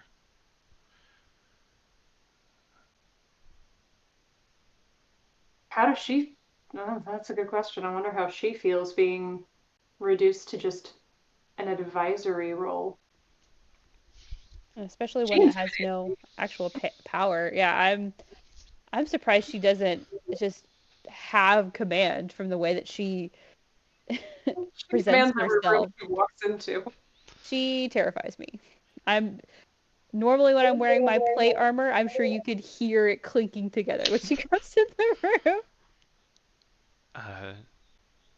She's just kind of nodding along with that, and well,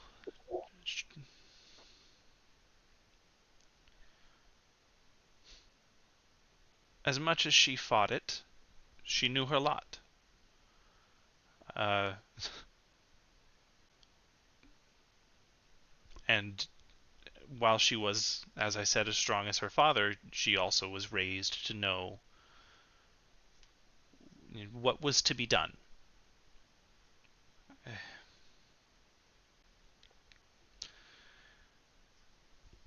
Ander used to have the same fear that you do, but he's, as we have been discussing, he has absolute power, and when it comes down to it, she may be able to beat him in a fight, but she isn't going to fight him.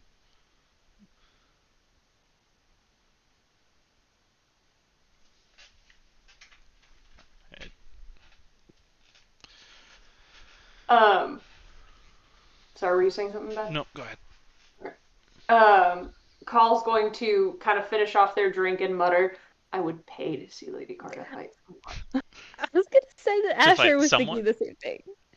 To fight No, someone, Carta, or to fight Carta Ander? and someone. Ander to fight. Fight someone. Someone. Uh, This is, I want to see Carta in the ring with somebody, not I Yeah. want to see Carta and Andrew go to blows, because that Yeah. feels like a leg too for her. Yeah.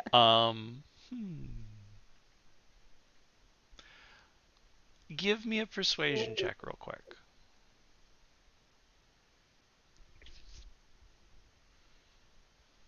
Yeah, it's a 12. You see her kind of raise her eyebrow at that, but she does not offer anything. Okay. Can I make an insight check? Do I think that the lady is gay for Carta at all? You can make an insight check if that's what you want to determine. 23? Oh my god! Why is this Of going so course high you on? roll over a 20 when it comes to is Gay this vibe. person gay? Uh, um no. She does not have any attraction towards Carta. You can see an immense level of respect. And though it has nothing to do with Carta, you do get the feeling of Jealousy? I don't know how to word it.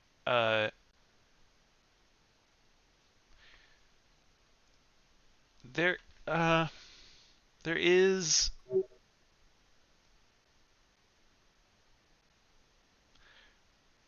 there was attraction involved somewhere.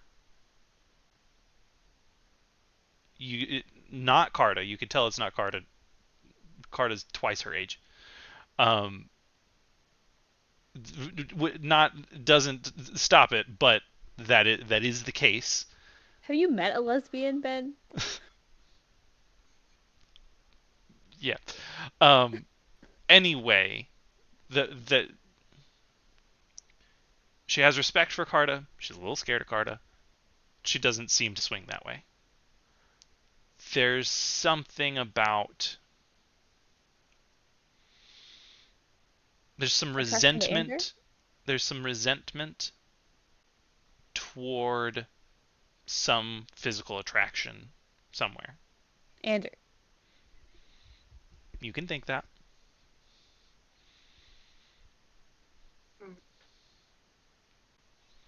Um,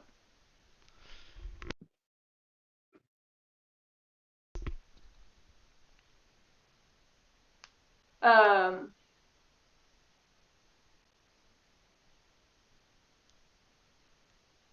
I kind of feel like we've hit like a stalled moment, and I'm trying to figure out how to like breach that last hill of. What would you think of Henry saying like lifting his glass and being like, well, here's to hoping that Andrew listens to his very wise and wonderful counsel, and like kind of like does like a very grand bow to the lady, kind of like, making a joke of it. But Go for it. Okay. all right. We're in the moment.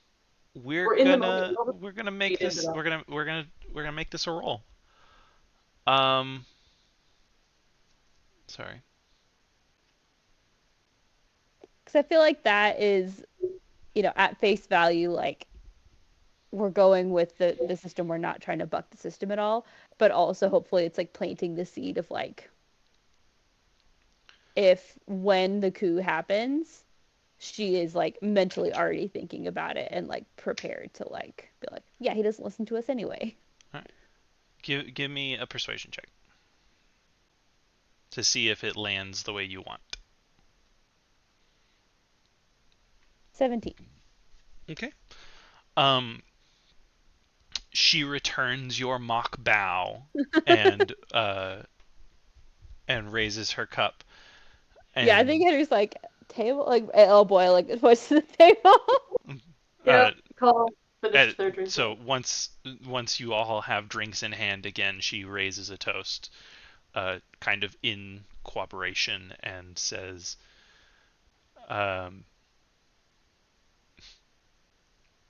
"Here's to hoping Ander can learn to listen." Mm. And Here. Um, all right. Do you want to continue here, or do you want to, or do you want to say y'all continue to make friends, and then at Yeah. a fair point split out? Okay. Yeah, I think think we should continue talking with her and like Y'all get don't just away stand up from and this run. conversation. Yeah. Yeah. Like Okay. make this like a note of the conversation, but overall just bros vibing, getting drunk, The two of you give commiserating. me a persuasion check. Or no. I'm gonna make it a performance check. Okay. Y'all are trying to befriend her, and Mhm. this roll will determine. I'm gonna average between the two of you. This roll will determine how well y'all do as far as making friends with the Lady of Corinth. Persuasion? 9. Performance. Performance. Oh, 19. 9. 19. Okay. Mhm. 9 and 19 is a 14 average. 28. Yeah, 14. Um, which is not terrible. We're not besties. We're not braiding each other's hair. Yeah. Y'all don't go Henry home together. wishes. Like, uh, but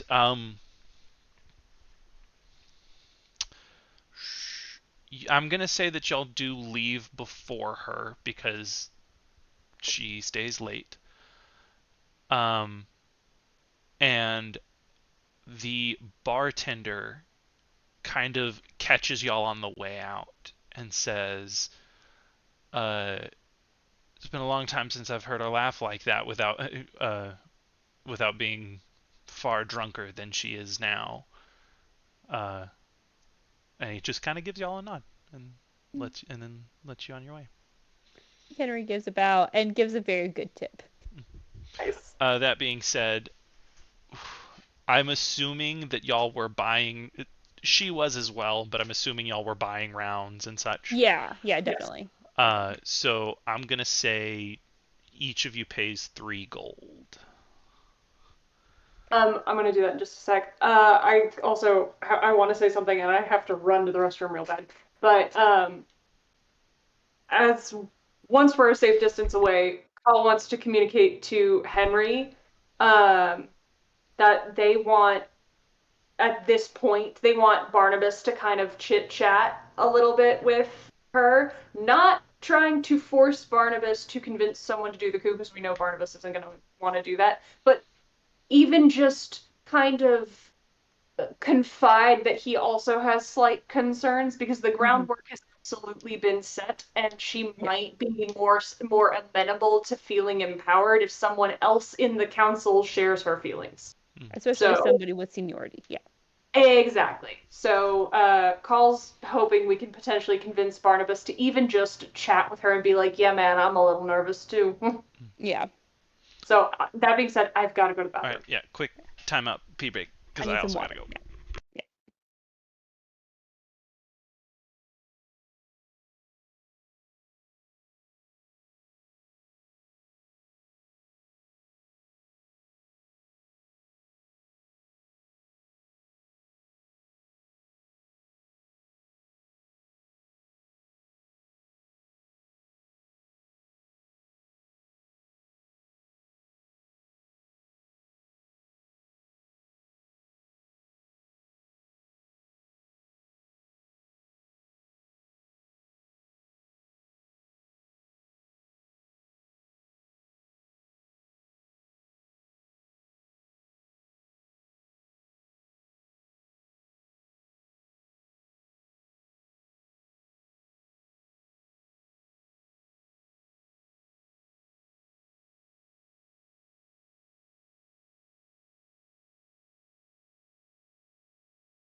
I'm also gonna take a break. Go for it. Now I'm here alone. Just me in the Twitch chat. I'm not doing squats on camera. I'm not going to leave Twitch chat alone, even if there's no one in it.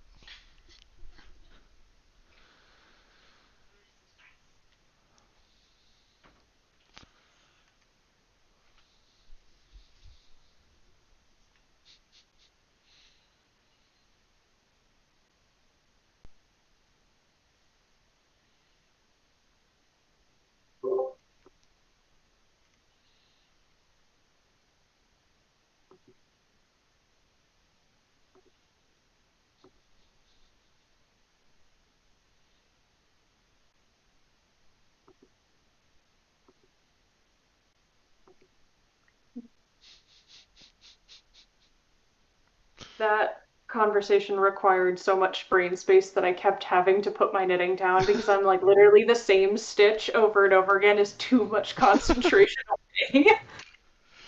I, like I said in the chat, I am always impressed by your improv. I do not feel in any way superior about thinking on my feet in these situations. I feel like I am always just casting out, grasping at straws. I don't feel like I'm doing this great job at thinking on my feet. So I would, You are though. but I just wanted to show you a mirror and say it might not feel like you are, but you are. But Thank you. Bronwyn, you so are. Like, it's always frustrating to me because like I have the better stats since I'm a charisma-based class, but like you have such good ideas and word things so well. Because like I know brute force what I'm trying to say, but then like it'll take me. Like I think I could get there, but like doing it live, like thinking on my feet, it's hard for me to like word it. And I feel like you do it so well. So whenever then you have to roll it, I'm like, no, could she use my performance stats? So like, could she use my persuasion stats? Because you do so much better than I do. Meanwhile, my +1 to all charisma shit except deception. Cole can lie, okay, but Cole can't persuade people. What I miss? We're just complimenting Bronwyn and Ben about thinking on their feet and being so eloquent and good at improv. You guys are spectacular role players. I would like to point out that Jenny and Asher, y'all are both very good as well. I I will say that I do think Bronwyn does it more, but y'all, I will point out the that Jenny has had some extraordinary moments of passion that have gone off True. wonderfully when you were yelling at Call for allowing themselves to get hurt and putting themselves in danger, and then even more recently, like your reactions and the way you behaved when Call was taken, like you played the character perfectly. You were very very good at improving how your character would react and act in those situations. Yeah. It I I think that just the conversations have happened between an NPC and Bronwyn more often. I think that just has come up more. I honestly think that is the reason that it seems like Bronwyn is better than the two of you, is just because she has done it more. I think that both of y'all have had extraordinary examples of very good thinking on your feet, very good improvisation, reacting as your character does. Like it. That, Well, thank you. I'm all smug now. You should be. You guys are really, really good yeah. at it. I, I, kind of the point I want to make is when you're the one doing it, it feels like you're fucking it up, or at least that's what it seems to be between me and Bronwyn. It feels like you're fucking it up, and it feels like you're leaving massive pauses and not saying the right thing, and feels like you're falling out of character. but everyone else is like, oh yeah, it's great. Oh yeah. Yeah. I think that's important for us to remember too. So yeah, just be willing to jump in and talk and do what you can. And if you really can't think of what to say, it's perfectly fine to be like, this is what I want to impress upon the situation. Mm. I Yeah. can't find the words to do it eloquently. This is what I want to say. Um, Also, like, for a moment of literally just now, um, Henry pulling in that, that toast of, may Ander listen to his counsel in a way that both brings it back into that friendly, like, we're hanging out in a bar kind of attitude, kind of wraps up the conversation graciously, gives that little nod to things that she needs to be thinking about, and kind of just sets the groundwork for so many different facets of this conversation. Like, it was a really clean moment to move on while leaving like a little planted seed. So, perfect example of like fantastic thinking on your feet. I think all three of you have been doing amazing with this scene. I have been very entertained. Glad to hear. I do kind of love it when one of you isn't there and you just get to sit there and and enjoy it. I think it's fun to watch the person who's just enjoying the scene. I think it's great. It's always entertaining. All right. And on that note, are we just heading home for the night? Unless y'all go out, in the wee hours of the morning after Or drinking both? late. Uh, is Kurt still there? Kurt plays late. I think he's still playing when y'all leave. I mean, that's kind of the job. Yeah. I think Henry sends a drink over to him before they leave, so that Kurt has a As you drink. leave, he once again with his ears gives a little salute. And yeah, Henry like waves at him and smiles. Love And I that From think guy. from the time to whole time, he like has he will like sing a song. Most of them are really folky songs. mm, Every once in a while, he sings something that's like popular, but most of the time, it's like a folky like song. Ariana Grande. Yeah. Most of the time, it's a folky song. Uh, he didn't go into any like dance music because it didn't seem like the place wasn't busy enough to try and get everybody up and jumping. But he sang, he played. It was enjoyable. You know what? I'm gonna give him a performance check real quick. Yeah. He has a 30. Uh, no, but it was good. It was a good role. You enjoyed the music. Hmm. That being said, I, I think d- the whole way home, yeah, I think we just go home, and Henry's just gushing to Call the whole time of like, I think it went so well, and I think we did so good. We should talk to Barnabas tomorrow, and you're just the greatest, and I have so much fun with you, and I'm so glad that we're here, and it is. Um, Paul is going to assume that Henry is much drunker than they are, but is also going to keep affectionately kind of like bumping into Henry as they walk.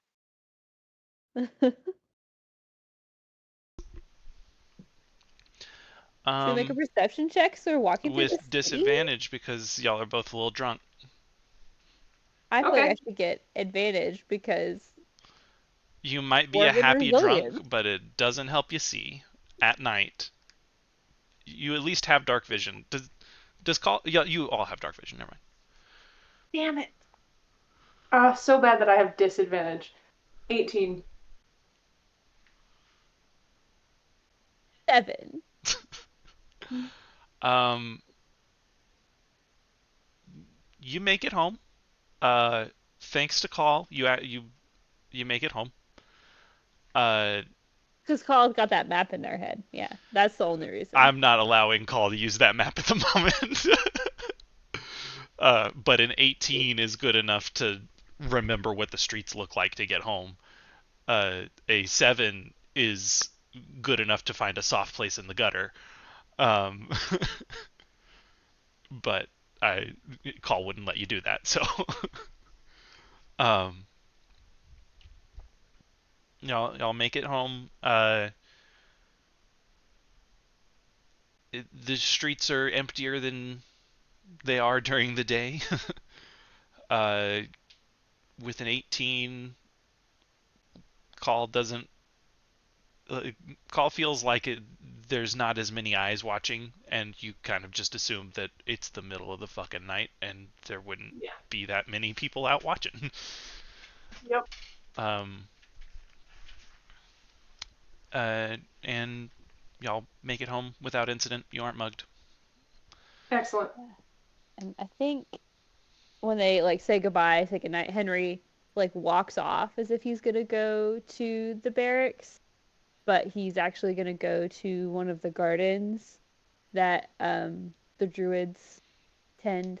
Um, specifically one that's more like a night garden that has like moonlight and plants that are nocturnal. Hmm. I don't, you know what I mean? Like flowers that come out at night, that kind of thing. Moonflowers. Yeah. Exactly. Thank you.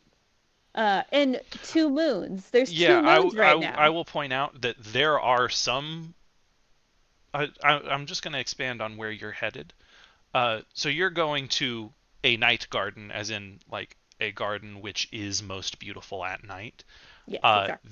the blooms are bigger than you have ever seen them here. You Hmm. you have experienced dual moons before, and this is that type of shit that Henry does. Um, the the blooms are huge and beautiful, and there are even some that you see that are kind of intentionally back and away and kind of hidden that have come out, and some of them have a soft glow to them that any other, well, not any other night, but most other nights you would not see. Some of them any other night you would not see, because this is the peak of dual moons. This is the Mm-hmm. height of the power given by the 2 moons. Um, and while it will falter slightly over the next few days, it's going to stay kind of crazy. Um, and what do you do in this garden? I just go and sit on one of the benches and just kind of, I think, just sit there and look at the moons and look at the flowers and just kind of think for probably a couple hours and go to bed late. Hold that thought. Call just goes to the barracks and goes to bed. Yep. Okay. Henry, while you Oh are no. sitting there, Oh no. I do need a charisma saving throw. Okay. Why do I roll like shit when it matters? And then when I'm asking dumb little questions about people's sexualities, I get a fucking 18 plus my modifiers? Don't you also get that aura bonus? Yes. Charisma. And I'm Henry has a proficient. lot to add to it, but I mean the dice Yeah. can still show a small number. I rolled a 2, but I have a plus 9. Jesus. 11. 11. We're okay. We're above a 10. You're It's above a 10. fine. Not above the DC, but above a 10. Um, as Henry is sitting on this bench, staring at these absolutely gorgeous flowers as he thinks and waits. Um, kind of unbidden, you begin to think about the hearts. Uh, you begin to kind of question, where are they? What do I know? Where could they be right now? Um, and an 11 is low enough that you do not feel that you are overcome in a moment, and all of the information you know about where they could be, about their home, about the interior of their home, you examine it all thoroughly within your mind. Uh, and then after a few minutes, you kind of like get this thought, like this isn't the first time you've been curious about where they are since they left you a note saying, hey, we're gonna be gone. Don't come around. uh so you've been curious about that, Yeah. but after a few moments of just intensely thinking about it, you're like, you get this sense of, why am I thinking about this so hard? Like, nothing happened to make me think of this. Like, nothing came up to bring up me thinking of the hearts, and you're just a little confused by that. Do And I go to their house? no, but without a perception check, you do, like, as you're kind of coming into the realization, like, why am I thinking about this? You feel like you can hear laughter um, from far out of sight. Can I make an insight or a percent? Like, I feel like if I had that weird feeling, can I make some sort of check, insight or Uh, otherwise? you can make a perception check to try and pinpoint that sound. Okay. Not terrible. 17. Do you just try to listen for it, or do you try to go find it? I hear laughter. Is it like Yanaku laughter? Like Somewhat hyena similar, laughter? to that barking laughter. But it's not long, and like you don't hear it for a long time. It's just like, it's the thought of hearing it. And with a 17 perception, like, unless you like want to get up and go try finding it, like, it's just for a brief moment. You're not really sure. I think Henry gets freaked out by the thought of it being Yanaku and goes and looks around. Okay, so is he going to stay ground level and try and go find it, or is he going to try and get up on the wall? Because it felt so far away. You would imagine that if you were trying to pinpoint where it was coming from, you would have a better time looking at it from above than at ground level, because you would need to leave the walls of the keep. Do I have a way to get up on the wall that's not just climbing? There's a hundred. No, there are many staircases to the top of the wall. Henry goes up to the top of the wall, and worst case, he gets a better view Okay. of the city. He does not hear it again as he climbs the stairs. It takes some time to get up there. They're high walls. He looks around, doesn't see. I mean, it's the pitch of night. Very bright moons, but you don't see torches or anything out of place. Just there's a couple of street lamps, but even those have been put out. It's so late. There's no there is no one that you see. Okay. I think Henry will just kind of hang out up there for a while, look at the moons, continue pondering things.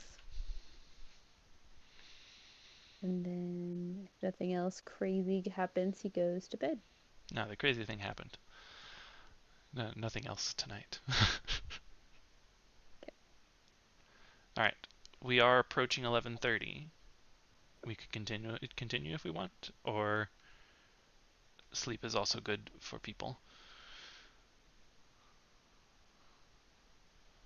Could go either way. I'm having fun, but if people want to go to bed, I respect it. Same. Because, like, y'all have kids who get up earlier than Jenny and I do, so. We probably should end for tonight. I'm having so much fun, and I don't want to, but I think it's a good idea. You guys did so good. I was so impressed. Yeah. Thanks. I'm glad it went well. I'm glad we got to see Kenda finally. I've been thinking about Kenda. Yeah, me too. I love how hard the side chat went, freaking out about Ren not telling Kenda that they're in a he's in a relationship. Listen, Ren doesn't talk about personal stuff. He doesn't. I do think you made a This is good true. observation, though, that Kenda saw Ren clutching Call, and it pretty obvious. Kenda got real quiet and looked so sad. Yeah. Like, it happened years ago in real time, so like I can't ask now, but God, I wanted to roll an insight check on them in that moment. So, but yeah, I was expecting that conversation to go a lot worse. You left them to their devices, and their devices be fucking crazy. Their devices be fucking magic. Kenda is just fucking crazy, and I love them for it.